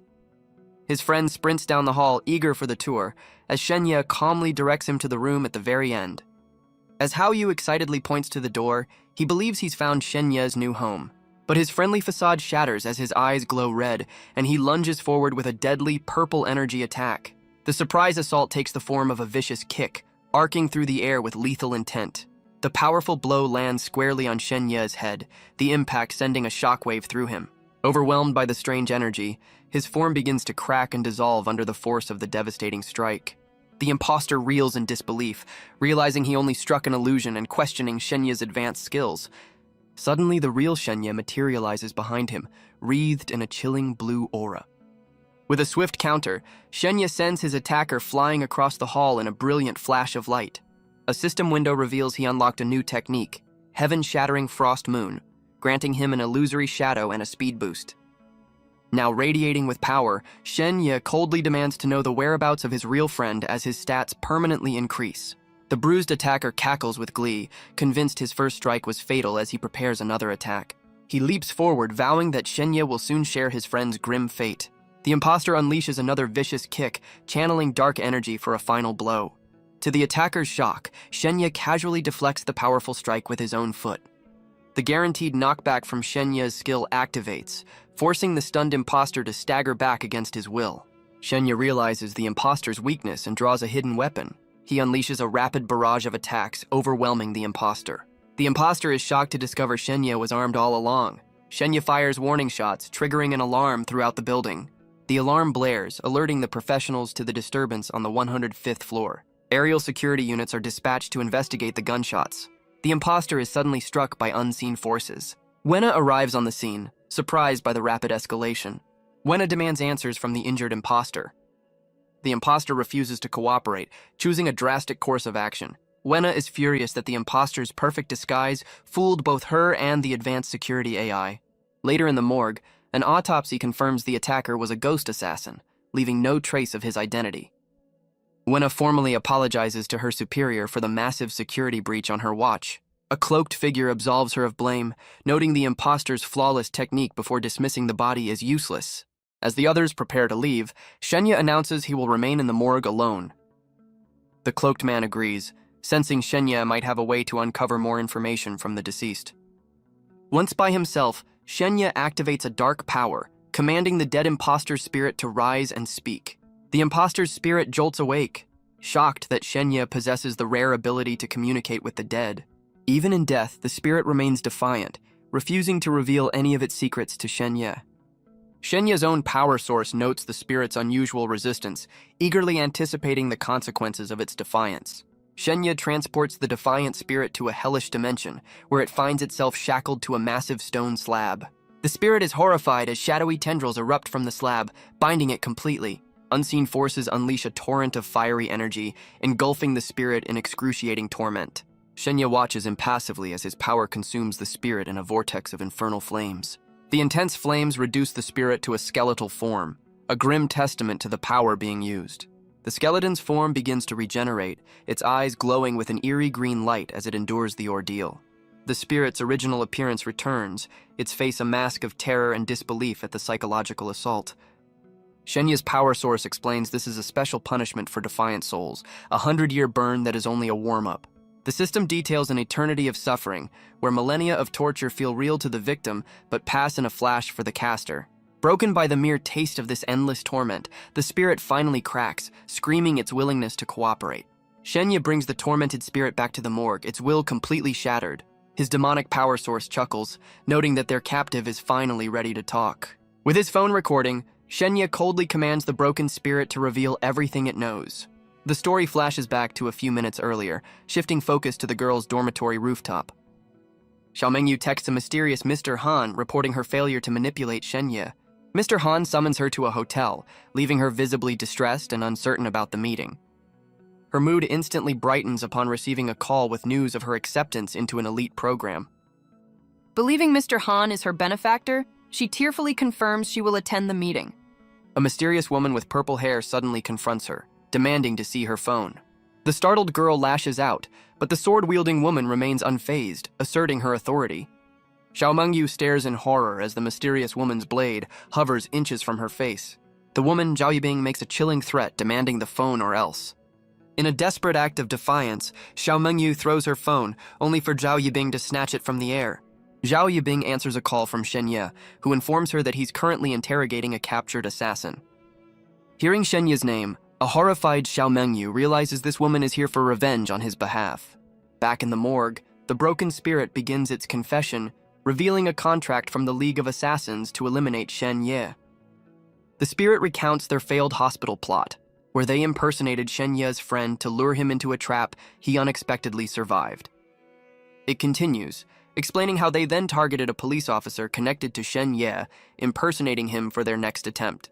As the spirit reveals Chen Haoyu's body is in the school sewers, a voice on Shen Ye's phone confirms a body has just been found there. The devastating confirmation sends a shockwave through Shen Ye, his grip tightening until his phone screen shatters. Undeterred by the news of his friend, Shen Ye coldly demands to know who hired the assassin. He commands the terrified spirit to reveal the mastermind behind the contract. The spirit confesses that only the operations leader holds the complete details of the mission. Shen Ye immediately demands the leader's name and current whereabouts. The spirit identifies the leader as the Skinner, a master of disguise hiding at the Maplewood Hotel to silence a key witness. Shen Ye probes for weaknesses, but the spirit claims the Skinner is an unfathomably powerful foe with no known vulnerabilities. The spirit explains that the Skinner's pride prevents him from personally targeting a student, viewing the job as a mere favor to the client. Pressing for any identifying information, Shen Ye learns the Skinner has one very peculiar hobby. The spirit reveals the Skinner's grotesque and inhuman habit, a detail that visibly startles both Shen Ye and Zhao Yibing. Vowing to pay the Skinner a visit, Zhao Yibing abruptly ends the call, leaving Shen Ye unable to warn her about Xiaomengyu's involvement. The spirit gleefully reveals the Skinner's disturbing preference for young women, implying Zhao Yibing is walking into a deadly trap. Enraged by the taunt, Shen Ye delivers a vicious punch that shatters the spirit's jaw. The impact sends the spirit's form flying across the room, its body contorting unnaturally. With the interrogation over, Shen Ye coldly commands the spirit to dissipate, its purpose served. The scene shifts to the grand and imposing Maplewood Hotel, where the assassin leader is hiding. Inside, a man meticulously cuts into what appears to be an extremely rare cut of meat. The man, revealed to be the Skinner, dines by candlelight with a silent female companion. He calmly critiques his meal's texture, then apologizes to his guest for the stress of their hideout. The Skinner then sips a blood-red drink, praising its artistry and complex flavor profile. His companion is a terrified nurse, and her plate reveals the gruesome, inhuman source of the Skinner's gourmet meal. The Skinner's grotesque meal is interrupted by a buzzing phone, cutting short his sinister intentions. Annoyed, he checks a message from a Mr. Han, who is ordering him to personally take care of the target. Learning 3 assassins have already failed, the Skinner realizes his target is far from ordinary and begins to negotiate his price. He initially scoffs at the offer of a girl as payment, boasting about his incredibly high standards. Mr. Han sends over pictures of the proposed reward, revealing the face of an innocent-looking young woman. The Skinner's eyes widen in shock and delight, completely captivated by the images on his screen. Overcome with a disturbing excitement, he reacts ecstatically to the sight of his new, innocent lamb. Lost in a bizarre fantasy, he eagerly accepts the mission, motivated by the promise of meeting this girl.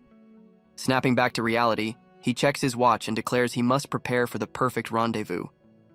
He meticulously plans his preparations, obsessed with being perfectly groomed to fully appreciate the encounter. The Skinner suddenly remembers something important. He turns away from his gruesome dinner, a new thought on his mind. The Skinner coldly informs the nurse their association is over. He uses his abilities to end the nurse's life swiftly and discreetly.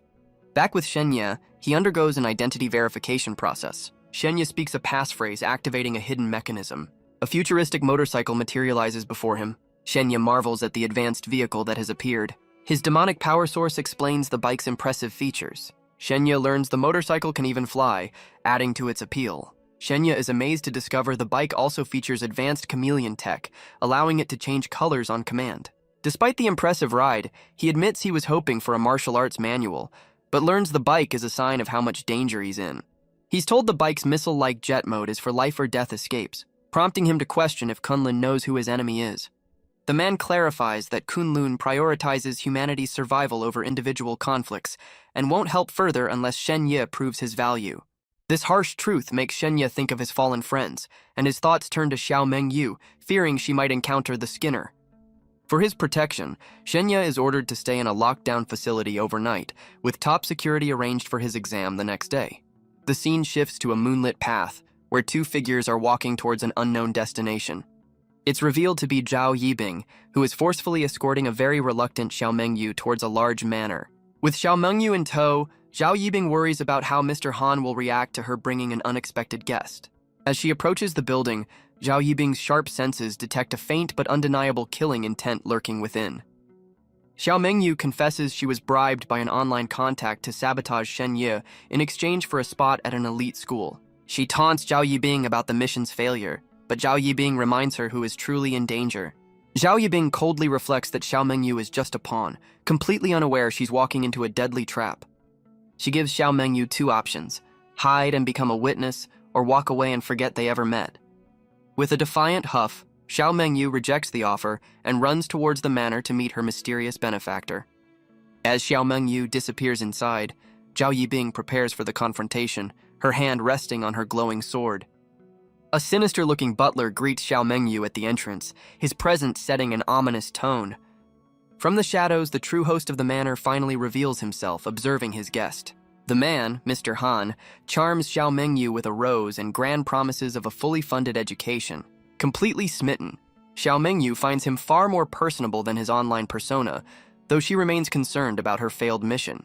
Mr. Han dismisses her fears of retaliation, promising to protect her from Shen Ye, which puts Xiao Mengyu at ease. A sudden chilling gust of wind filled with a strange blue energy envelops them, catching Xiao Mengyu by surprise. Feeling the intense cold, she instinctively moves closer to Mr. Han for warmth. As she clings to his arm, ethereal swords materialize from the wind, all pointing directly at Mr. Han. Unfazed, he calmly warns her of the danger, having sensed the powerful sword intent aimed at him from outside. Aware that he's being targeted, Mr. Han accelerates his plans, making Xiao Mengyu an offer she can't refuse, a recommendation to the world's top 3 schools. He presents this life-changing opportunity as they stand before the imposing manor, leaving her speechless. Xiao Mengyu is completely swept away, imagining a future of prestige and power far beyond her wildest dreams. Mr. Han explains he possesses a special access code from Kunlun, a reward for a past achievement that allows him to nominate a successor for the elite school's exam. He declares that spot now belongs to her, urging her to register her details immediately, while promising to personally ensure she becomes strong enough. A message confirms Zhao Yibing's eligibility, but it's Xiao Mengyu who reads it, completely fooled by the name swap. Overjoyed, she embraces Mr. Han, oblivious to the approaching sword intent and him calling her by another's name. He gently caresses her face, savoring her blissful ignorance as she confirms her happiness. His charming facade suddenly drops, revealing a cold, predatory gaze as he prepares for the harvest. With tears of joy streaming down her face, Xiao Mengyu is completely lost in the moment, unaware of her impending doom. Mr. Han seals her fate with a kiss, enveloping them both in a sinister crimson aura. He pulls away, revealing a transformed Xiao Mengyu, her will now completely his to command. With his new puppet floating behind him, he theatrically declares the creation of his perfect masterpiece. He kneels in adoration, mesmerized by his work, praising her as a perfect being frozen at the peak of her bloom. Just as he celebrates his victory, a brilliant blue sword of energy finally cuts through the air, aimed to strike. Mr. Han relishes his impending victory over Xiao Mengyu. A powerful blue energy explodes from outside the manor. Xiao Yibing bursts into the manor, her sword drawn. Xiao Yibing realizes she might be too late to save Xiao Mengyu. Xiao Yibing is shocked by Mr. Han's depravity. Mr. Han claims Xiao Mengyu as his own. Xiao Yibing prepares to defend Xiao Mengyu. Mr. Han tries to shield Xiao Mengyu with a strange energy. Mr. Han begs Xiao Yibing not to harm Xiao Mengyu. Xiao Yibing demands to know who hired her. Mr. Han reveals his trap, boasting that his unbreakable silk threads have already surrounded her. He offers to spare her life out of respect for her family, but only if she surrenders his new puppet. Unimpressed, Xiao Yibing channels immense energy into her sword, ready to challenge his claim. With a steely gaze, she wonders aloud if his puppet can withstand her blade's power. Mr. Han's confident demeanor shatters, replaced by tears of utter despair. He collapses into a dramatic monologue, mourning the loss of his perfect masterpiece. His despair twists into a new, depraved idea as he considers consuming Xiao Mengyu instead. His grief turns to pure rage, and he decides to destroy both women completely. Xiao Yibing realizes that simple threats won't be enough to break the crazed assassin's will. Changing tactics, she calmly proposes a deal to the unhinged man. She offers an insane bargain, his puppet and her own life in exchange for the name of his client. Enraged, he scoffs at her deal, confident he can just take her life by force. Xiao Yibing calmly reminds him of her strength, warning that even in defeat, she could deny him his prize. Her audacious proposal leaves the assassin momentarily speechless, his dark aura wavering. Dropping his monstrous facade, he questions the sincerity of her unbelievable offer. She stands her ground, confirming her absolute resolve within his web of deadly threads. He finds the situation amusing, weighing her offer against the assassin's code that demands loyalty. With a piercing gaze, she probes his weakness, asking if he's afraid of breaking the rules. He theatrically declares his devotion, now completely infatuated with her as his new target of affection. Her cold threats only fuel his twisted delight, as he now sees her as another perfect work of art to possess. The assassin agrees to the deal, promising to reveal the client's name after securing his puppet. Meanwhile, Shenya sits alone on a rooftop, lost in thought under a stormy sky. He grows increasingly worried, realizing Xiao Mengyu hasn't answered his calls and is likely in grave danger. His skull companion bluntly states that Xiao Mengyu is doomed and trying to help would be suicide. The skull dismisses her impressive sword skills, explaining the assassin's experience and cursed power are on another level. The grim reality sets in, and Shenya finally accepts the severity of her situation. He's racked with guilt, recalling the trail of bodies left in his pursuit of the truth. He remembers Zhao Yibing, the last person still fighting relentlessly for their cause. His resolve hardens as a sudden phone call breaks his train of thought. Answering the unknown number, he confirms his identity to the mysterious caller on the other end. The mysterious caller is a young girl relaying a desperate message from her mother. He instantly recognizes her as the daughter of the nurse who witnessed his ghostly encounter. Learning the nurse has vanished near the Maplewood Hotel, he springs into action, telling the girl to call for help. Despite his companion's warning of a trap, Shenya feels responsible and prepares to head out. He arms himself, confident in his escape abilities even as his skull companion frets about the danger.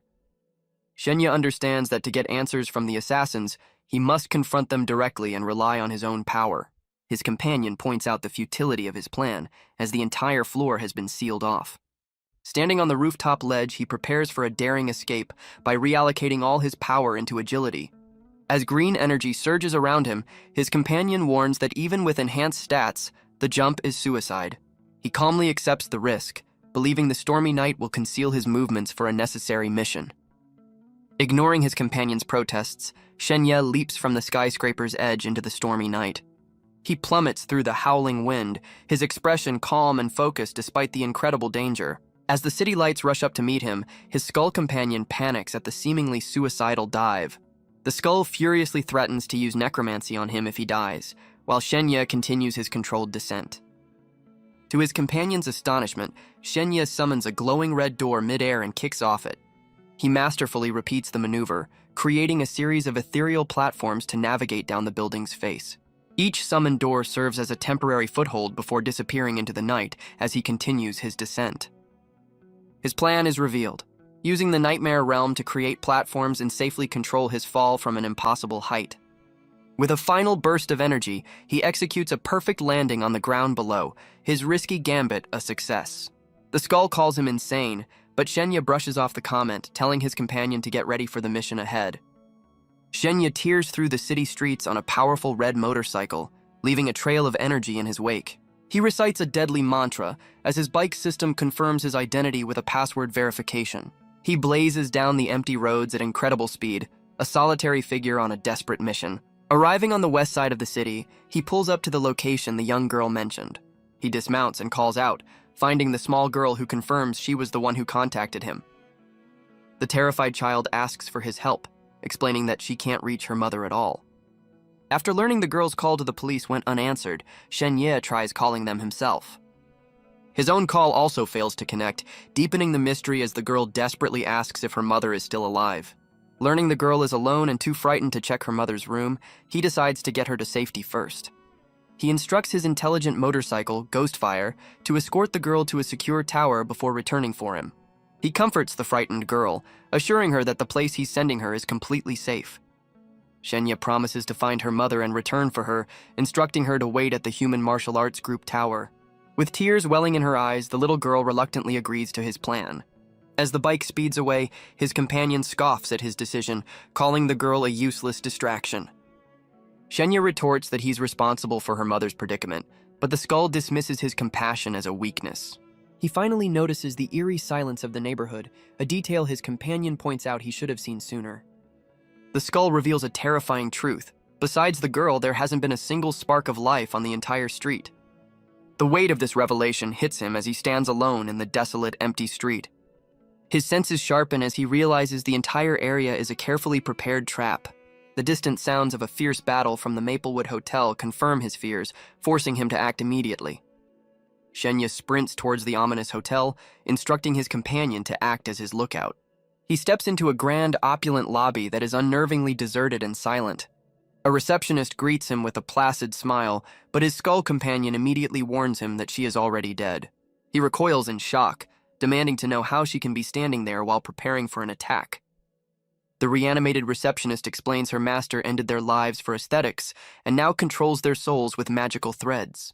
When asked why she isn't attacking, she reveals their master is too busy fighting a powerful foe to issue new orders. He questions how many others are like her, and she chillingly confirms that everyone met the same fate. Her face glitches horrifically as she clarifies that every single person in the entire city block is dead. The staggering scale of the massacre leaves Shenya completely stunned and horrified. As the battle rages on the roof, his companion senses an opportunity, urging him to find room 707 now. Wasting no time, Shenya sprints down the hotel corridor, leaving the reanimated receptionist behind.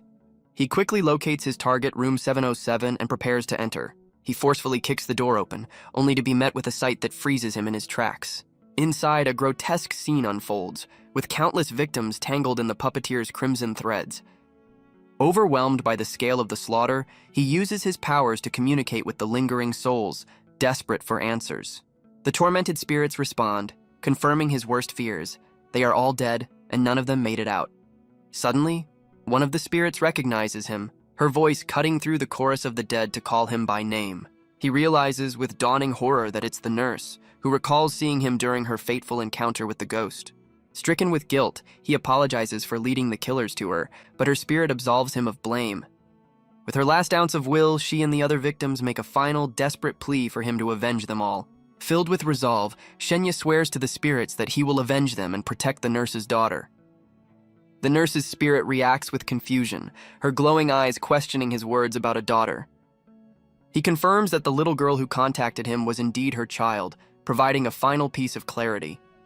The moment of connection is shattered as the entire hotel is rocked by a powerful, unseen force. A massive explosion tears through the building's exterior, signaling an attack from a third party. Caught in the blast, Shenya braces himself as his companion notes the attack came from a different direction than the rooftop battle. The skull detects a faint life force plummeting from above, right towards their location. A body hurtles through the collapsing structure, its identity hidden by the chaos. Hearing a familiar voice, Shenya instantly realizes who is falling from the sky. He springs forward, catching the wounded Xiao Mengyu in midair as she falls from the battle above. Xiao Mengyu stares in disbelief, questioning why he suddenly appeared in the middle of her fight. As they plummet, he declares he's here to save her, but she inwardly scoffs at his seemingly weak power. She internally fumes, revealing his rescue has just ruined her carefully laid trap for the enemy. Despite the major setback, she calmly begins to formulate a backup plan. Without warning, Shenya strikes her with a decisive glowing chop to the neck. A system alert confirms he's maxed out his strength, intending to knock the powerful swordsman unconscious.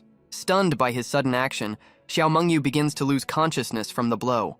He apologizes for his actions, explaining he must protect his secrets as he summons a mysterious portal beneath them. The enemy lands moments later, only to find the area empty, and wonders where his prey has gone. A sinister grin spreads across the villain's face, clearly enjoying the prospect of a hunt. The villain taunts his vanished prey, revealing his control over the hotel and initiating a deadly countdown. Meanwhile, Shenya and the unconscious Xiao Mengyu safely arrive in his personal domain through the portal. His companion urges him to find armor for Xiao Mengyu, but Shenya defensively insists he's a professional, not a mere scavenger. The Skull Companion dutifully searches their strange, barren territory for suitable equipment. He's left utterly speechless when his companion returns with a surprisingly revealing, Holy Bunny battlesuit. Shenya demands an explanation for the bizarre choice of armor, questioning how it was even found on a battlefield. Carrying the injured woman, he rushes toward a nearby encampment, hearing desperate cries for a healer. The camp's inhabitants immediately recognize him, much to his chagrin, by his now infamous title. They lay her down, noting her powerful aura, and concluding her unusual attire signifies a high-ranking warrior in need of rare healing. Desperate to save her, Shenya offers a hefty bag of gold given to him by the prince, praying it will cover the cost of her treatment. The healers recognize the gold as his tuition from the prince, leaving Shenya surprised by their knowledge. They point out the royal insignia, explaining that the pouch itself is a valuable treasure. He frantically demands they take all of it, desperate for them to heal her before she succumbs to her injuries. Moved by his selfless plea, the entire group of healers agrees and begins channeling their energy. Watching them work, he feels a moment of genuine admiration for their collective effort. A system notification explains that after his fame faded, this heroic act has instantly made him a legend again. It specifies he paid thousands of times the normal cost, using priceless royal gold to save one person. The system concludes that his noble generosity has cemented his unwanted title, the boy who lived. He stares in absolute horror, realizing the catastrophic social consequences of his impulsive decision. The healers, blushing with admiration, cheerfully announce the healing is complete, addressing him by his famous title. The lead healer enthusiastically confirms that her recovery is fantastic and she should be awake in minutes. As Shenya carries her away, his companion notes her powerful life force, while the healers cheerily bid him farewell. He rushes off, determined to return to the main world before she wakes, leaving the onlookers to gossip about his romantic gesture. Back in the ruined hotel, Xiao Mengyu finally awakens, finding Shenya waiting for her. She immediately springs to her feet, pressing her sword to his neck and demanding to know what he did. He calmly explains he used a special healing technique that only works when the patient is unconscious. Checking herself in disbelief, she realizes her once fatal wounds have completely vanished. She lowers her sword, admitting she misjudged him, and he asks if she's ready to fight their approaching enemy. His expression turns serious as she affirms her readiness for the imminent battle. A golden aura envelops her as a system window reveals a massive power-up, and she declares she's never felt stronger. Shenya questions her new Holy Guardian title, suspecting the healing session granted her a special buff. He asks her to uncover the mastermind's identity, but she confidently states she already knows who it is. Before she can answer, the villain's voice booms through the hall, announcing he has finally found them. A sinister figure materializes from dark energy, recognizing Shenya and remarking on the pleasant coincidence. Xiao Mengyu advises him to flee unless he has hidden combat skills, secretly wondering if she underestimated him. He comically agrees that a battle this big is out of his league, wishing her luck as he dashes for cover. She watches him go, left momentarily speechless by his swift and shameless retreat. The villain taunts her for staying, deducing that Shenya's only talent lies in healing. Ignoring the taunt, she unleashes her full power, swinging her glowing blade in a powerful arc. The villain stands his ground, calmly watching as her devastating attack descends upon him. Her empowered strike tears through the hall, a golden wave of destruction far exceeding her previous limits. The attack erupts through the building, a colossal pillar of light and debris shattering the structure. As the dust settles, she finds the area empty, believing her overwhelming attack was successful. But the villain emerges from the smoke, barely scratched and utterly baffled by her miraculous recovery. She stares in disbelief, shocked that her ultimate attack was somehow completely evaded. The villain connects the dots, deducing Shenya not only healed her but also foiled his previous plans. Instead of fear, the villain is overcome with a twisted excitement, thrilled by her unexpected strength. With a crazed look, he lunges forward, eager to continue their deadly dance. The scene shifts back to the quiet encampment where the healers reside under the night sky. The healers gossip about Shenya's incredible generosity, with one beginning to feel guilty for taking all the royal gold. The lead healer smugly reveals he returned most of the gold, slipping it into her suit while also granting her a strength blessing. This revelation sends the entire group of healers into a state of collective shock. Following his lead, the other healers confess they each bestowed their own unique blessings upon her as well. The group realizes in dawning horror that their combined generosity has created the highest level amplification spell. This ultimate combination creates the Holy Guardian buff, doubling the power of all blessings for 3 hours. Panic sets in as one healer points out this powerful spell is reserved for royalty, and their unauthorized use is a serious crime. The leader smoothly reframes their blunder as a gesture of friendship to the famous hero, privately hoping Shenya won't expose them. The battle rages on as Xiao Mengyu expertly deflects a furious storm of razor-sharp threads with her sword. Her movements are a blur as she weaves through the increasingly dense and deadly web of attacks. She stares in shock, questioning how the villain's attacks have suddenly doubled in power, while a strange rustling sound hints at the source. She skillfully parries the crimson threads, her eyes locking onto their mysterious origin point.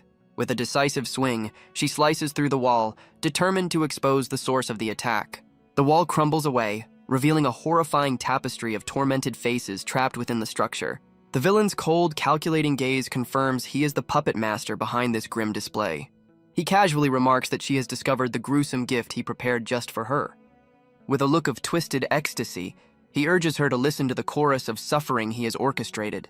Kneeling amidst the chaos, he disturbingly refers to the screams of the damned as their wedding song.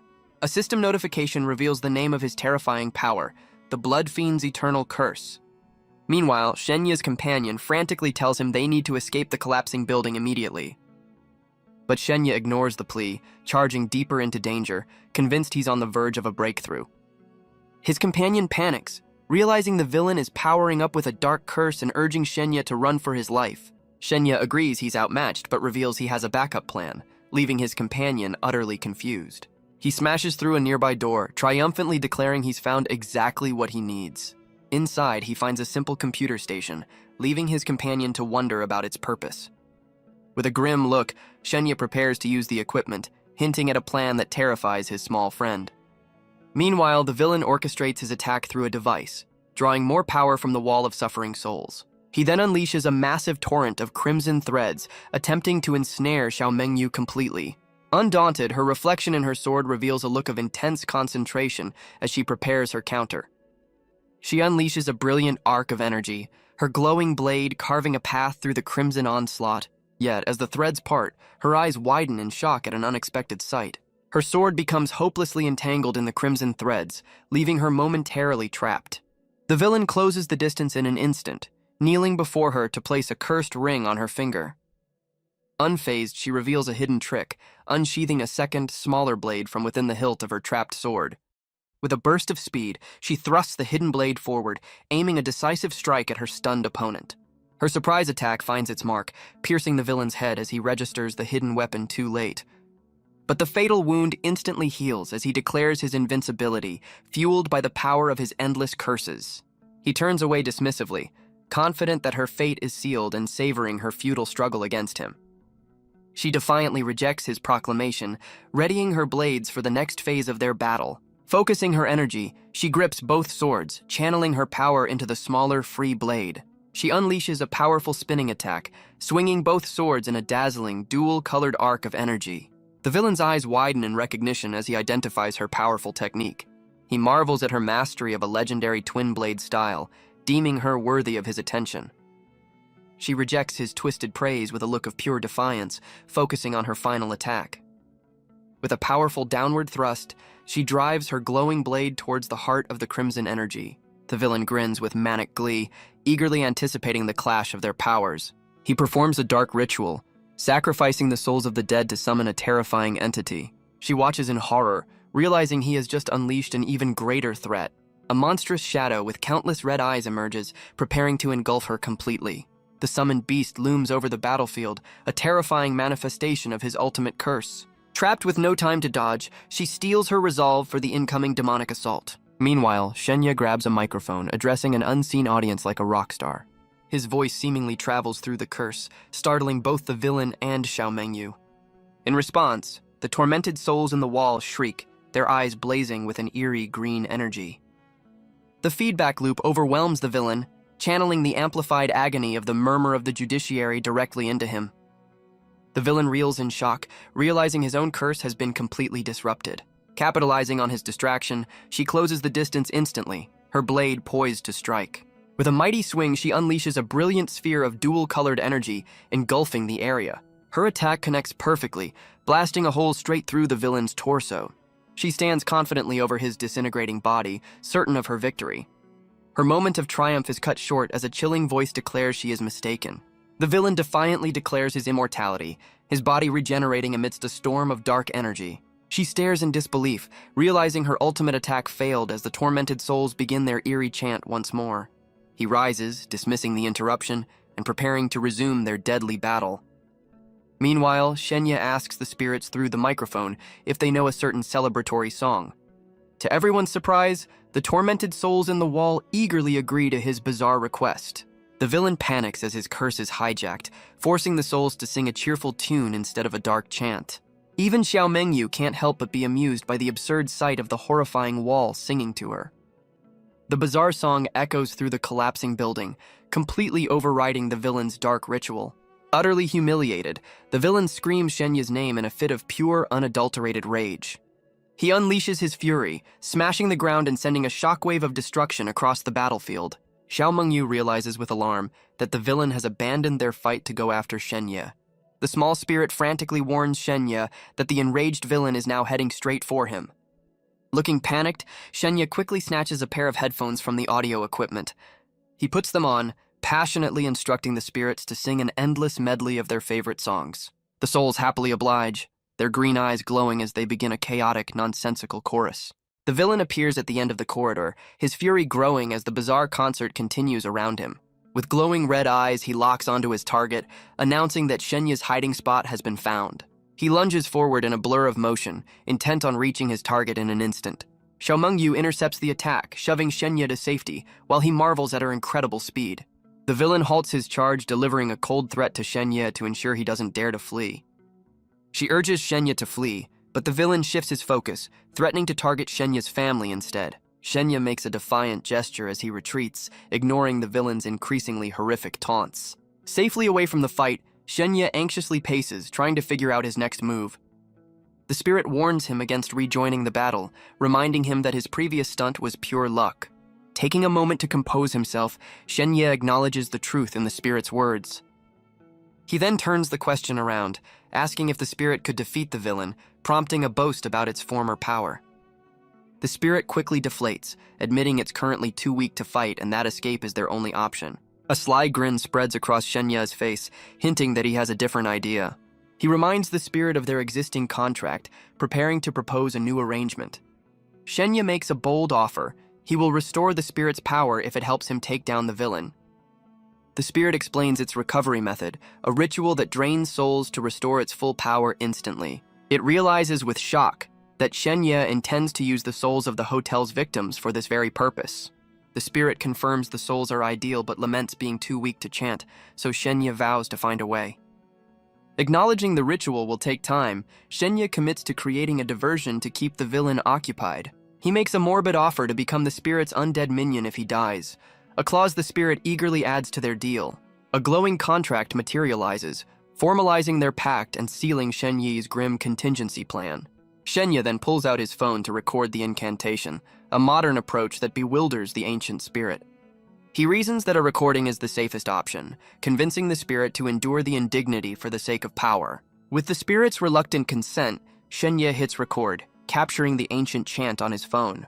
The plan now in motion, Shenya instructs the spirit to reallocate all his stat points into agility. A system notification confirms the stat transfer is complete, granting him incredible speed. He sprints down the hall, instructing the spirits to listen carefully and repeat his words. Shenya then broadcasts the recorded incantation, filling the air with the ancient ritual's first verse.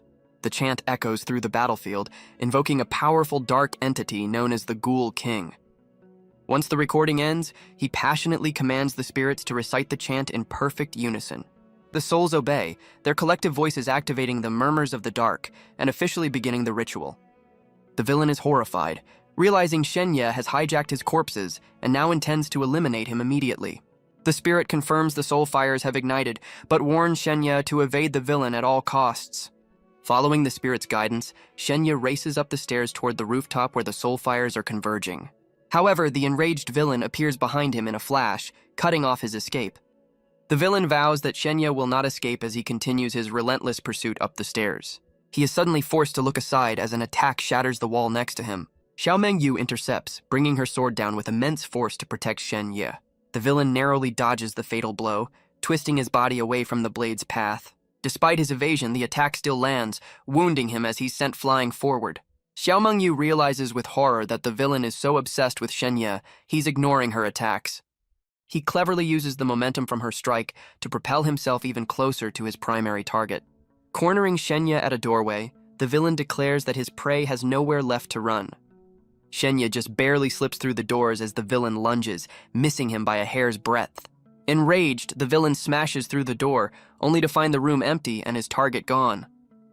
The villain stands amidst the swirling souls, furiously demanding to know where Shenya has gone. He recognizes the incantation, identifying the entities being summoned as the Dark Mother of Bones and the Ghoul King. The villain attempts to hijack the ritual, invoking an ancient lord of the underworld to empower himself instead. Meanwhile, Shenya entrusts the fight to Xiao Mengyu, who stoically accepts the responsibility. She intercepts the villain, who is enraged by her sudden appearance and threatens her for daring to interfere. The villain completes his counter-chant, intending to use the summoned power for his own dark purposes. Above them, the souls converge on the ceiling as the spirit confirms this is the final stage of its power restoration. Shenya rallies the spirits for their revenge, holding up a glowing artifact and asking for their combined strength. He leaps into the air, carried by a massive torrent of soul energy as he calls for their cooperation. Suddenly, a warning cry makes him turn back with a look of shock and alarm. Shenya realizes the villain has become completely unhinged, driven by a singular obsession to destroy him. Consumed by pure malice, the villain lunges forward with a murderous roar. He lands a devastating blow, seemingly tearing through Shenya as Xiao Mengyu watches in terror, but his attack only hits a spectral illusion, which dissolves into purple energy before his eyes. The real Shenya has already repositioned himself, calling on the lost souls to join his fight.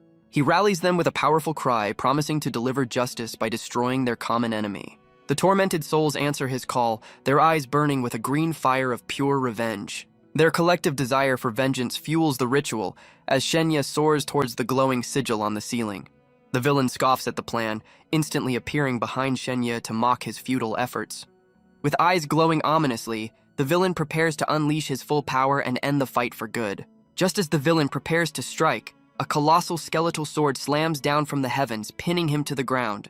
Xiao Mengyu reels back in astonishment, completely stunned by the sudden turn of events. The villain lies defeated beneath the blade, defiantly coughing as he stares up at his new foe. A towering skeletal entity, a calamity summoned by the ritual, materializes with a promise to end the villain's life. The storm rages over the hotel, mirroring the climactic confrontation unfolding on the rooftop. The calamity announces the villain's demise, its immense power pressing down on the trapped man. Shenya coldly informs the villain that his judgment will be delivered by the very souls he murdered. Struck with terror, the villain finally comprehends that Shenya has summoned an unstoppable force of nature. Xiao Mengyu recognizes this monstrous being as Shenya's ultimate trump card, a power beyond her imagination. With absolute authority, Shenya gives the final order for the calamity to execute the villain. The calamity raises its colossal blade, preparing to deliver the final devastating blow. Pinned and desperate, the villain unleashes tendrils of dark energy in a futile last stand. The red threads wrap around the skeletal giant, but the entity seems merely curious about the attack. The calamity scoffs, belittling the villain's so-called ultimate power. With a contemptuous glare, the entity effortlessly shatters the tendrils, calling the display pathetic. The villain can only watch in shock as his power is completely nullified. The ancient being declares that dealing with such an insignificant foe requires no effort at all. It reveals its true purpose, to answer the cries of the souls he tormented for so long. As its power surges, the calamity announces it's time to finally set the captive souls free. A massive, glowing ankh materializes over the hotel, initiating the final phase, the resurrection of the dead. The resurrected souls awaken with glowing green eyes, their torment evident. Xiaomengyu observes the unsettling scene as the souls rise around her. The calamity declares the time for vengeance has arrived. The villain realizes he's losing control of the situation. He struggles against a binding force, realizing his magic has been neutralized. The villain continues to struggle, his frustration growing. He attempts to escape, pulled upwards by an unseen force. The calamity questions his attempt to flee. A burst of energy erupts as the calamity attacks. The villain reacts in pain and confusion to the sudden assault. The calamity reveals that the resurrected souls now crave the villain's living flesh, just as he once craved their power. A ravenous horde of vengeful spirits swarms the helpless villain, beginning their retribution. The faces of his victims, contorted in rage and hunger, are the last thing he sees. The entity explains that true justice isn't just death, but being dragged into the abyss by those he wronged. The villain recoils in absolute terror, realizing the full extent of his horrifying fate. In a desperate final act, he screams a prayer to any dark god, offering everything he has in exchange for his life. Shenya watches with sudden alarm, sensing that the villain's desperate gamble might have actually worked. A surge of sinister red energy erupts from the villain, repelling the vengeful spirits. The dark power forms a swirling vortex, pulling the villain into its center and away from the attacking souls. Believing he's been saved, the villain gratefully offers himself as a vessel to the new entity that answered his call. But instead of salvation, the dark power violently rejects the villain, contorting his body in agony. He desperately questions why the great being he summoned has suddenly forsaken him. Shenya realizes the villain is casting another spell and commands the calamity to immobilize him. Seizing the opportunity, Xiaomengyu lunges forward with a sacred blade, determined to avenge his friend. His attack engulfs the villain in golden flames as he shouts a warning to Shenya. The villain sneers through the pain, revealing he is still protected by the shadow of his dark lord. Undeterred, Xiaomengyu leaps high, bringing his sword down for what he believes is the final blow. His blade phases through yet another illusion as the villain mocks him for falling for the same trick twice. The real Shenya suddenly appears behind the distracted villain, aiming a gun at point-blank range. Before he can fire, the horde of vengeful souls swarms the villain once more, their retribution finally at hand. Shenya stands perplexed on the calamity's shoulder, realizing his shot went wide amidst the chaos. Admitting his poor aim, he commands his colossal ally to finish the job with an overwhelming flame attack. At his command, the calamity channels immense power into its sword for a final decisive strike. The villain is utterly consumed by a blinding explosion of holy energy, his form disintegrating in the blast. But as the villain perishes, a sinister wisp of green energy escapes from the site of destruction. The calamity senses the new threat and urgently warns Shenya of the imminent danger. In a flash, the skeletal giant forms a protective cage of bone around Shenya, shielding him from an unseen attack. The entity reveals a malevolent force tried to ambush Shenya the instant the villain died, and the bone shield was all that saved him. The calamity then directs Shenya's attention to Xiaomengyu, who has rejoined the rooftop battle. Meanwhile, the vengeful souls watch as the last remnants of the villain's dark essence finally fade away. Sinister shadows suddenly appear, attempting to drag the villain's remains away through a shattered window. Xiaomengyu leaps into action, diving through the broken window to pursue the escaping shadows. Shenya shouts for his friend to wait, then frustratedly asks the calamity why they aren't joining the chase. The entity explains that Shenya's safety is paramount, and it cannot risk leaving him behind to pursue the new threat. Shenya deduces that the shadow helping the villain cannot be the same force that aided Xiaomengyu earlier. He comes to the startling conclusion that another unknown party is present on the battlefield. The calamity calmly suggests he use his communicator to contact this mysterious, seemingly friendly entity. Taking the advice, Shenya broadcasts a message, asking their unknown ally to show themselves. His call is met with only silence, leading him to believe their benefactor wishes to remain anonymous. Shenya's expression grows tense as he contemplates the presence of this unseen and powerful player. A mysterious figure named Ghostfire reports a failed mission to escort a young girl. Ghostfire explains the target, a girl on a motorcycle, unexpectedly jumped off and disappeared without a trace. The Calamity notes the girl's impressive skill, chiding Shenya for trusting a stranger who could have been dangerous. Suddenly, Shenya receives a message from Xiao Mengyu, who claims to have uncovered a crucial truth. Shenya's eyes widen in shock as he begins to watch the video his friend sent. The video reveals a flashback of a young woman named Song Qingyun standing by a waterfront. In the memory, an off-screen voice asks Song Qingyun about her ideal future boyfriend. She initially seems unsure, but her companion insists it's time to consider her many admirers. A pensive look crosses her face as she considers the question more deeply. She fondly remembers a time when a young Shenya bravely protected her and her sister, a memory she has cherished ever since. In the memory, Song Qingyun confesses she wishes for a boyfriend just like the young Shenya. The video feed suddenly glitches, cutting to static and distorted noise. The recording shifts to a new, sinister conversation where a powerful figure asks about this Shenya. An underling dismisses Shenya as average, but another worries Song Qingyun might still seek him out. The man orders his men to ensure Shenya never gets near his precious Qingyun. His subordinate confidently states they can handle the situation without getting directly involved. Their chilling plan is to hire someone to arrange an accident for Shenya, a simple matter of money. The final order is given to send someone to play with the unsuspecting boy. As the video ends, the present-day Shenya stares at his phone, absorbing the sinister plot against him. He quietly processes the word play, the horrifying implications of the past finally clicking into place. Shenya reflects on countless scenarios he'd considered for the attacks against him. The vengeful spirits thank Shenya for defeating their tormentor. They express gratitude for avenging their wrongful deaths. The spirits yearn to understand why they were killed. Shenya is burdened by guilt and a sense of responsibility. He laments dragging innocent people into his personal conflict. Shenya hopes the spirits find peace and a better afterlife. He vows to uncover the truth and avenge their suffering. Shenya swears to become stronger and bring the mastermind to justice. He acknowledges his current weakness and reliance on others. The grateful spirits thank Shenya for avenging them, urging him to live a good life now that they can finally rest. Overwhelmed by their spectral touch, he listens to their final words of gratitude. They bless him with a long life and the strength to defeat the mastermind, promising to watch over him from the afterlife.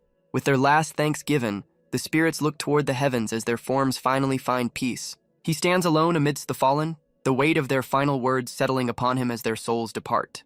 The Calamity confirms the spell is broken, and the souls have finally returned to the underworld. Just then, Xiao Mengyu gracefully leaps back through the window, startling Shenya with her sudden return. He immediately questions her return and demands to know the identity of the mysterious black shadow she pursued. She reveals the shadow escaped, its power far beyond human, and warns it's likely connected to the dangerous entities known as calamities. Xiao Mengyu then astutely points out the shadow's energy field felt just like the one emanating from his own colossal companion. Xiao Mengyu, empowered by the Holy Guardian title, thanks Shenya for the insight and vows to grow stronger. He hopes her new power lasts, then immediately asks for an explanation of the cryptic video she sent. She gravely warns him that the truth is a complicated mess, far too dangerous for them to get involved in. Shenya's expression hardens as he intensely demands to know the identity of the people behind the plot. He urges her to leave the scene of the crime, promising her secrecy while still pressing for answers. With a heavy heart, she reveals the culprits are untouchable scions of powerful noble families. Shenya challenges her, pointing out that her own noble background should give her some clue as to who they are. She explains the vast power disparity, comparing their families to ants, but he furiously asks if they'll just let it go. She quietly confirms the culprits will be punished, a notion that leaves Shenya completely shocked. Her definition of punishment is a bitter one, a mere slap on the wrist and some financial compensation. Shenya furiously points out that after failing to kill him, the culprits will now try to silence them both permanently. Xiao Mengyu accepts this grim reality as the price for truth, feeling utterly helpless against the world's most powerful families. She considers them lucky that their assassin was a sadist, as a more professional killer would have left no loose ends. With the hit squad eliminated, she hopes her brother can rest in peace and prepares to depart, urging Shenya to be cautious. As she turns to leave, the vast, body-strewn hall separates her from the lone figure of Shenya. He stops her with a chilling question, asking if she would eliminate the culprits if she had the power. Xiao Mengyu freezes, her back to him, contemplating the weight of his hypothetical scenario. She dismisses the idea as impossible, stating that attacking families who are the foundation of civilization would destroy her own. Shenya yells past her excuses, demanding to know if she can truly accept this outcome. He gestures to the fallen, reminding her of the thousands of innocent lives destroyed just to teach him a lesson. Xiao Mengyu trembles, horrified that all this carnage was just a cruel game.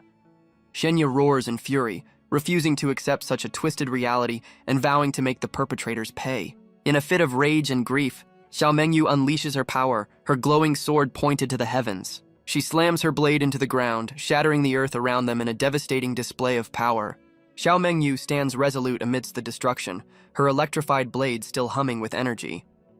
Despite her show of strength, silent tears of anguish stream down her face. Overcome with emotion, she leaps away into the rainy night, leaving Shenya behind. The calamity reappears, dryly remarking that Shenya's words have driven the poor girl away in tears. As Shenya prepares to leave, the calamity watches him and asks what he plans to do now. Shenya slumps to the ground, trying to brush it all off as a joke, but the calamity sees right through his facade. The calamity dismisses his act, but Shenya explains his human philosophy of pursuing happiness without being a doormat.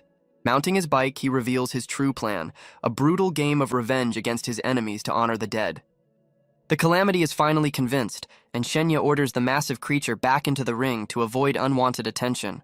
Before leaving, he shouts a message of thanks to the mysterious, unseen ally who has been helping him from the shadows.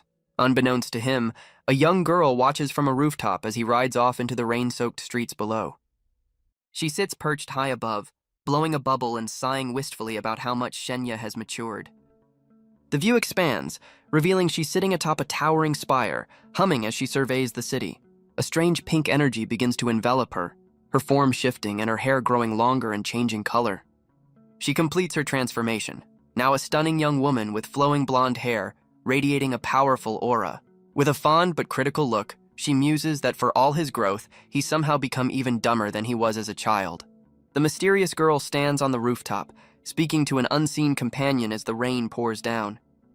She agrees with her companion's assessment, calling Shenya's recent actions rather foolish. A voice from her strange headphones asks why she isn't going to meet him now. She explains the timing is wrong and complains about having to clean up a mess her sister started, which nearly exposed her identity. After a brief argument, she attempts to pacify her companion by offering a treat of beef noodles. The entity on her headphones excitedly accepts, but then grows suspicious and demands to know what she wants. She asks her companion to erase all evidence of the night's events, ensuring neither her sister's crew nor anyone else finds out. When questioned about Xiao Mengyu, she confidently assures her companion that the swordswoman will remain silent.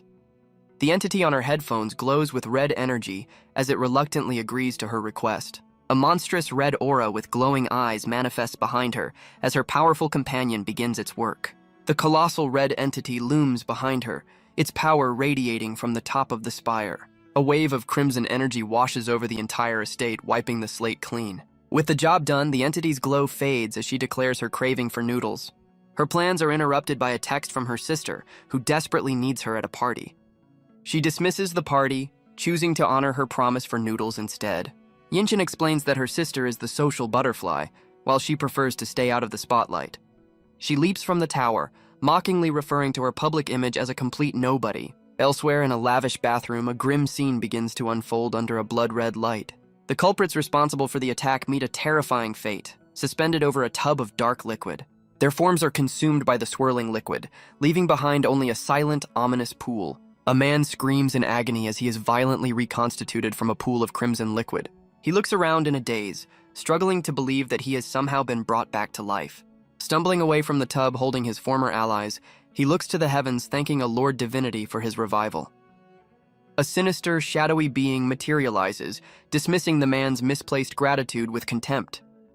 The man immediately prostrates himself before the true entity, thanking his master for not abandoning him. Gathering his courage, he questions why the entity waited until the last moment to intervene. The powerful being's glowing red eye flares, challenging the mortal for daring to question its actions. As punishment for his insolence, dark tendrils erupt and violently pierce his body. He collapses in pain, hastily assuring his master that he was merely perplexed, not defiant. The entity explains it couldn't reveal itself sooner because of an unfathomable presence lurking in the shadows, shocking its servant. The servant begs for forgiveness, but the entity mocks his weak power, explaining why he was so oblivious. The being admits it underestimated this world after the servant's power was unexpectedly countered and stolen. It reveals that other powerful entities like itself have descended and are now hiding in the shadows.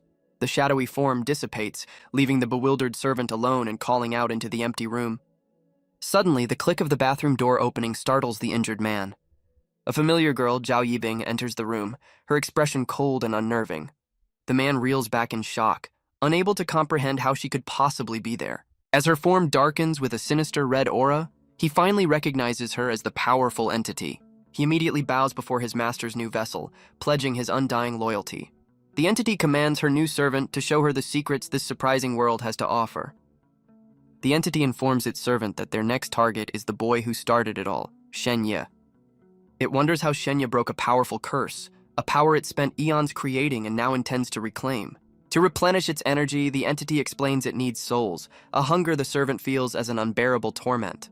The source of his pain is revealed to be a flesh puppet, the very vessel used to revive him. A monstrous maw rips open on his torso, a hungry parasite that will devour his soul if not fed. The entity issues a grim order: hunt 1,000 humans for it to feast upon, leaving the servant the scraps. With a twisted smile, the servant eagerly accepts his mission, overjoyed at the prospect of the coming carnage. He launches into the stormy night sky as a streak of light, beginning his city-wide hunt. At the same time, an oblivious Shenye races through the rain-slicked streets on his motorcycle. Arriving home, he casually dismisses his roommate's concern about the noise, claiming he was just out for a ride. A security guard scolds him for the late-night noise, but Shenye quickly apologizes to avoid trouble. Once alone, he collapses onto his balcony, finally letting out a sigh of relief after a long night. He broods over the chaos, disgusted that a simple act of kindness from his past self led to so much tragedy at the hands of careless nobles. His thoughts are interrupted by a buzzing phone, an unexpected call from the Shen family he left behind. He cautiously answers, only to hear the voice of his first uncle on the other end. He recalls his uncle, Shen Shuofeng, a man who always looked down on him and his parents. The uncle makes a hollow offer of medicine before changing the subject to Shenye's childhood interactions with other noble families. His uncle's true motive is revealed. He's ordering Shenye to return and publicly apologize for his past actions. Shenye clenches his fist, realizing this demand is a direct consequence of Xiao Mengyu exposing the noble's crimes. He understands their plan. His apology would make him the scapegoat, absolving the true culprits of all blame. He realizes his family is sacrificing him to curry favor with the other nobles, with his uncle hoping for a personal reward. He foresees that this path will not only justify his eventual murder, but also endanger his parents and Xiao Mengyu. With cold sarcasm, he feigns ignorance, asking his uncle to enlighten him on who he supposedly wronged. When his uncle dodges the question, Shenye internally scoffs at his family's betrayal and refuses to comply without answers. His uncle misinterprets his defiance as greed, but Shenye clarifies he has a single crucial question. Dropping all pretense of politeness, he bluntly challenges his uncle's authority to command him. He mocks his uncle's high opinion of himself, suggesting he should be the one to appease the other families. As his uncle invokes their grandfather's name, Shenye simply hangs up, cutting him off completely. Just moments later, his phone buzzes again with an incoming video call from an unknown number. The call reveals 3 women inviting him to a party, a sight that catches him completely off guard. The women on the video call try to entice him to a party, telling him everyone is dying to meet him. A flustered Shen Ye politely tries to refuse their late-night invitation. The lead woman dismisses his excuses and insists on sending a car for him. He stands his ground, explaining that men also need to be careful at night, much to the caller's annoyance. With a final witty remark about his safety, he abruptly hangs up on them.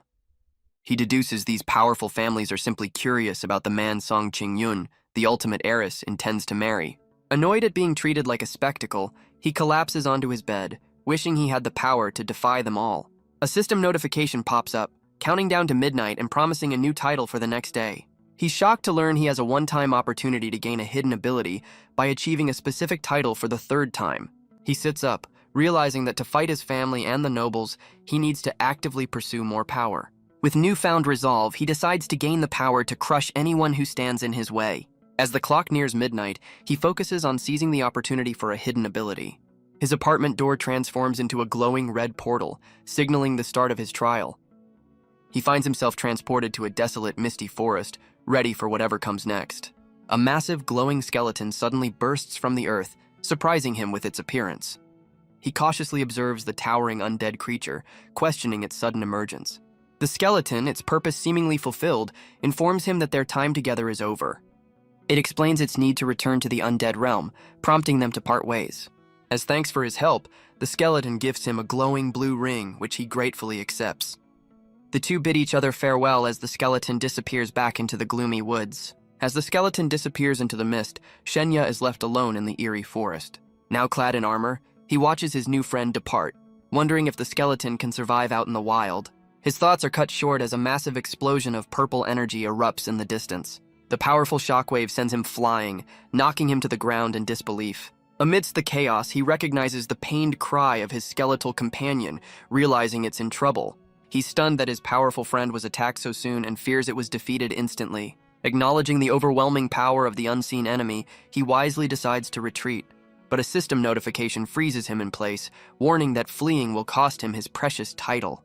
He reluctantly changes his mind, telling himself he's going back to help a friend, not just for the reward. Before he can move, sharp spikes burst from the ground, trapping him where he stands. He's suddenly imprisoned within a cage of massive, sharp bones. Looking up, he sees a menacing, purple-clad undead figure gloating over its catch. The undead leader questions his connection to Fern, so Shenya decides to bluff his way out. A flashback reveals Fern is being punished for helping Shenya in a past mission, which led to other undead being killed. Thinking fast, Shenya loudly declares that he and Fern are allies planning to overthrow the human empire. The undead leader scoffs at his bold claim, preparing to unleash a devastating attack. Desperate, Shenya presents a glowing medal as proof of their infiltration into human high command. The skeptical leader pauses its attack, curious to see what trick he's attempting. An inscription reveals the item is a medal of valor from the Rhine territory, which emits a holy sign. The medal's origin is confirmed. It was awarded by Prince Norton, a potential heir to the human empire. The undead leader's minions express disbelief, struggling to accept that the human story might be true. Enraged, the undead leader demands to know how Shenya obtained such a powerful human artifact. The fearsome creature, identified as the Baleful Star, radiates a menacing purple aura. Shenya doubles down on his bluff, claiming their ultimate goal is to assassinate the human emperor. The Baleful Star mocks his plan, doubting a simple medal could grant them access to the emperor. Unfazed, Shenya insists they have a foolproof method to infiltrate the highest levels of human society. The undead leader is stunned when Shenya reveals a handwritten letter of recommendation from Prince Norton himself. Completely baffled by this new evidence, the Baleful Star demands to know Shenya's true identity. The leader reveals its reason for hunting Fern, accusing him of deserting a mission and leaving his comrades behind. Shenya throws his head back and laughs, finding the undead leader's justification completely absurd. Enraged by the laughter, the Baleful Star violently grabs Shenya's face. Lifting him by the throat, the leader demands an explanation, but Shenya calls them fools for punishing Fern, the only one who saw through the elves' trap. He explains a high elven priest was setting a trap for assassins, pointing to a shattered skull as evidence of the conflict. Shenya challenges them to verify his story, claiming his presence at the elven village is well known among humans. The undead leader scoffs at his supposed fame, but Shenya boasts about his personal recommendation from the prince. The undead minions begin to reconsider, wondering if Fern was a hero who sensed danger, not a deserter. The Baleful Star orders a subordinate to confirm the story, promising severe consequences if Shenya is bluffing. Unfazed, Shenya dares them to investigate, prompting the leader to question why a human would betray his own people. With a serious look, Shenya explains his motive. He's tired of being exploited by the capitalists. The undead leader is completely bewildered, having never heard the term capitalists before. Shenya passionately explains he's just a worker exploited by the wealthy elite who own all the resources. The undead leader and its minion can only stare back, completely baffled by his economic terminology. When a minion asks if it understands, the leader confidently bluffs, earning praise for its supposed wisdom. Leaning in nervously, the Baleful Star demands to know what terrible things these capitalists did to him. Shenya furiously reveals the capitalists subjected him to the dreaded 9-96 work schedule. The leader reacts with exaggerated shock before admitting it has absolutely no idea what 996 means. He clarifies that 996 involves working from 9 in the morning to 9 at night, 6 days a week. The undead leader is genuinely horrified, admitting that such a work schedule sounds incredibly brutal. With a grim look, Shenya reveals he endured something even worse, the 07 system. The undead are left speechless as he describes 07, working around the clock 7 days a week without any breaks. Moved by his tale of woe, the undead leader pulls Shenya into an unexpected, heartfelt hug. The baleful star now sees him as a kindred spirit and asks how he survived such a brutal existence. With tears in his eyes, Shenya prepares to spin another sob story to win them over completely.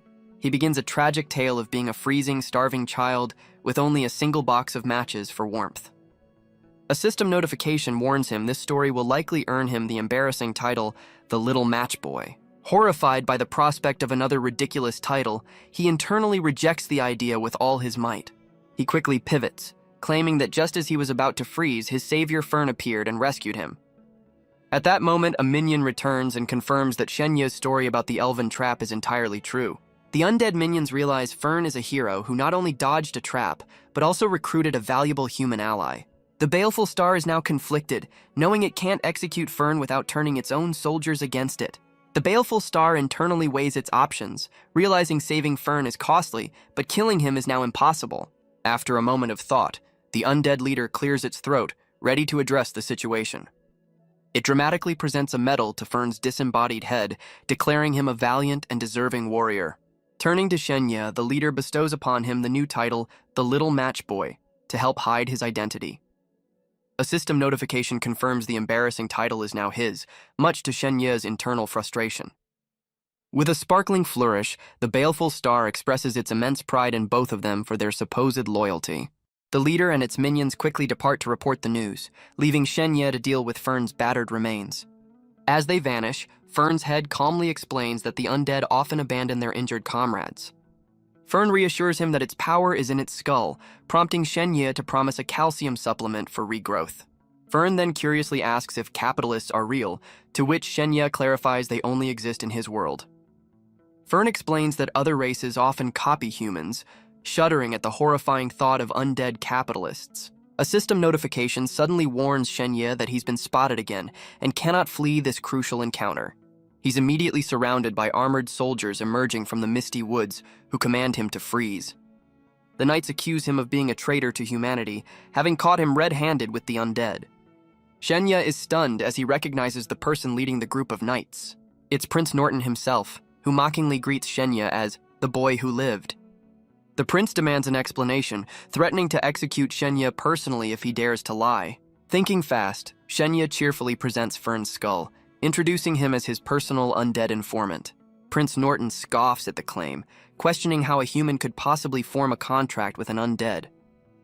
To the prince's surprise, his elderly mage companion confirms that Shenya is telling the truth, as he is being monitored by arcane magic. The knights are stunned, admitting the legendary boy who lived truly has tricks up his sleeve. Joined by a beautiful elf, Shenya confidently states he's already passed the undead intel to the Shadowhand Brotherhood. The elf vouches for Shenya, using her expertise in soul magic to declare his spirit remarkably pure and righteous. The prince demands to know the undead's motive, so Shenya begins to explain Fern was treated unfairly by its own kind. At the mention of its suffering, Fern's skull is struck by a sudden traumatic memory. Playing along, Fern's skull dramatically cries out that it suffered from the dreaded 996 system. Just like the undead leader before him, Prince Norton is utterly confused by the term 996. Fern launches into a passionate speech about undead capitalists, leading the prince to mistake them for a new type of monster. Fern illustrates the plight of the undead proletariat, forced to sell their labor to the wealthy elite who own all the tools. The elderly mage connects the dots, realizing the horrifying efficiency of using tireless undead as the ultimate exploitable workforce. Prince Norton narrows his eyes, demanding to know the meaning of 996. Fern's skull details the grueling work schedule, 9 in the morning to 9 at night, 6 days a week. The prince grimaces, conceding that such a schedule sounds incredibly harsh. The skull then reveals it suffered an even more brutal system known as Oro 7. As Fern describes working around the clock with no breaks, the prince and his companions are left utterly aghast. Overcome with sympathy, Prince Norton embraces the giant skull in a surprising display of compassion. The prince now sees Fern as a kindred spirit and asks how it endured such a terrible existence. With a tear welling in its eye socket, Fern begins to recount a pivotal memory. It tells a story of escaping its captors and finding a freezing Shenya, who only had a single box of matches for warmth. Shenya frantically tries to stop Fern from continuing the story, desperate to avoid his embarrassing title being revealed. Fern's skull recalls a fabricated memory of Shenya as a child, lighting a match to warm it, the first act of kindness it ever received. Inspired by this supposed kindness, Fern declares it decided to rebel against its cruel undead masters. A system notification confirms Shenya's new title, the Little Match Boy, has become as famous as the Boy Who Lived, much to his horror. When the prince asks for proof of its defection, Fern's skull confidently presents its skull bone metal. The elderly mage uses his magic to inspect the metal, confirming its powerful and authentic nature. The metal's inscription proves it was awarded by an undead general, and the mage confirms to the prince that their story is true. Prince Norton is moved, realizing he is witnessing a historic, unprecedented event of an undead siding with humanity. Believing Shenya lost his memory in battle, the prince decides to bestow a new name upon him as a great honor. The surrounding knights are stunned by this gesture, recognizing it as a life-changing reward for the young hero. With a knowing smile, the prince begins to announce Shenya's new name, starting with the letters Har. Shenya desperately pleads with the prince, begging him not to choose that particular name. The prince suggests an alternative, Loli, leaving Shenya even more horrified. The prince notes Shenya's displeasure and delves into a historical legend. He describes a legend of two children of gods, Loli and Peppa. Since Loli is out, the prince proposes Peppa as Shenya's new name. Shenya is aghast, recognizing Peppa from his old world. The knights stand ready, their swords glowing with power. The prince demands Shenya swear an oath of loyalty to humanity as Peppa. Shenya contemplates the implications of his new name and forced sainthood. He reluctantly accepts his new identity and swears the oath to humanity. As Shenya swears his oath, the knights' swords erupt in a brilliant golden light, commencing the ceremony. Sacred energy swirls around a surprised Shenya, marking the completion of the ritual. The elderly mage confirms the ceremony is over, and Shenya eagerly asks what his new name will be. With a proud smile, Prince Norton bestows upon him the grand title of Saint Peppa. Shenya's face contorts in absolute horror at his new absurdly saintly name. The prince tasks him with a new mission, to act as a spy and report directly back for great rewards. To aid him, the prince hands over a special shimmering piece of paper. He reveals its enchanted letter paper for instant communication, a tool for top-secret royal intelligence. Shenya salutes with gusto, already plotting how to leverage this direct line to the prince. With the new arrangement settled, Prince Norton and his retinue depart, leaving Shenya to his mission. The elf reveals to Shenya that the name Peppa holds a hidden secret. She explains the legend of a divine hero named Peppa, who could master any weapon, even ones unknown to their world. Shenya understands the name signifies a master of odd weaponry, and the elf encourages him to live up to it. He learns the name is surprisingly common, with the elf listing several different Peppas she knows. She reassures him that as the royally appointed Saint Peppa, he is the most special of them all. With their business concluded, the elf and the knights depart, waving goodbye to Shenya and Fern. Fern immediately begins to mock Shenya, calling him by his new, hated name. Enraged, Shenya summons a dark portal and warns Fern to call him by his proper name. Fern defiantly calls him Peppa again, prompting Shenya to threaten its calcium supply as it launches an attack. The skull hurtles through the air, chasing Shenya as he retreats into the portal. Shenya calmly steps through the dark portal, escaping the enraged skull. He emerges on the other side, having successfully used his portal as an escape route. The giant skull, however, manages to follow him through the dimensional doorway. Fern is bewildered, finding itself pulled along by an unseen force and demanding an explanation. A system notification suddenly appears, congratulating Shenya for surviving the sieges from both humans and the undead. It recounts how the undead gifted him the Little Match Boy title, showing a flashback of the fabricated memory. The system then recalls the prince anointing him Saint Peppa, confirming he's now trusted by both factions. Praising his cunning, the system awards him the title One of Us for an unprecedented third time. For breaking the rules and achieving the impossible, his gate ability gains a powerful hidden skill. Shenya is shocked to discover his new power is temporal stagnation, allowing him to freeze time for 3 seconds when using his portal. He learns his new time-stopping power has a 1-week cooldown, but can be upgraded by acquiring better titles. As time resumes, a system message reveals the first activation was a free trial, leaving Fern frozen in confusion. Shenya steps back into his room and asks the skull about the experience, only to find it has vanished. He then consumes his One of Us title, converting it into 3 valuable stat points. Utterly drained, Shenya collapses into bed, ready to end the chaotic day. A sudden loud banging at his door startles him from his rest. Qianrushan's voice orders him to get ready for their trip to the exam site via airship. A magnificent airship resembling a flying cruise liner soars through the sky. Aboard the vessel, an exhausted Shenya is found passed out on a plush sofa. A persistent buzzing sound disturbs his sleep, much to his groggy annoyance. The buzzing is a message from Zhao Yibing, who reveals she also qualified for the exams and wants to meet. Shenya is stunned, wondering how his seemingly ordinary classmate managed to secure a spot. He notices her appearance has changed, her hair now a striking shade of purple. He asks Qianrushan about this surprising development, who nonchalantly confirms Zhao Yibing's qualification. Qian reveals a rumor about her hidden incredible talent, which was secretly sponsored by the Archaeology Association. This association is a powerful organization that uncovers ancient secrets and wields immense influence. Doubting Zhao Yibing has such connections, Shenya decides to ask Xiao Mengyu, who is investigating her. He pauses, lost in thought as he considers contacting his former ally. A flashback reminds him he made Xiao Mengyu cry, making him question if she'll even answer his call. Casting aside his hesitation, he decides to call her directly and apologize if necessary. He nervously calls Xiao Mengyu, asking if she knows anything about Zhao Yibing. His world shatters as Xiao Mengyu coldly informs him that Zhao Yibing is dead. Stunned, Shenya explains he just got a message from the dead girl, who is also heading to the exams. Xiao Mengyu reveals she's also taking the exams and suggests they discuss this mystery in person. As Qianrushan notes their 10-hour travel time, Xiao Mengyu delivers a grave warning over the phone. She strictly forbids him from meeting Zhao Yibing alone, insisting the girl is incredibly dangerous. After the call, Qianrushan correctly guesses he was speaking with the now famous Xiao Mengyu. Qian reveals that Xiao Mengyu unleashed a massive surge of sword chi the previous night, signaling a major power-up. Shenya realizes she successfully used the Holy Guardian Blessing to achieve a breakthrough in her skills. He questions her advanced abilities, and Chen explains that noble families like hers provide elite training from a young age. Shenya realizes the immense head start noble scions have, training from a young age while commoners wait until high school. Qian explains they train advanced concepts like resonance, and have access to secret techniques and artifacts, making comparison futile. Feeling the pressure of competing against these monsters, Shenya is surprisingly reminded by Qian that he's also from a noble family. Qian passionately declares that the human martial arts group will be Shenya's true family, promising their full support for the exams. While feigning gratitude, Shenya cynically believes Qian is just buttering him up to ensure his loyalty to the group.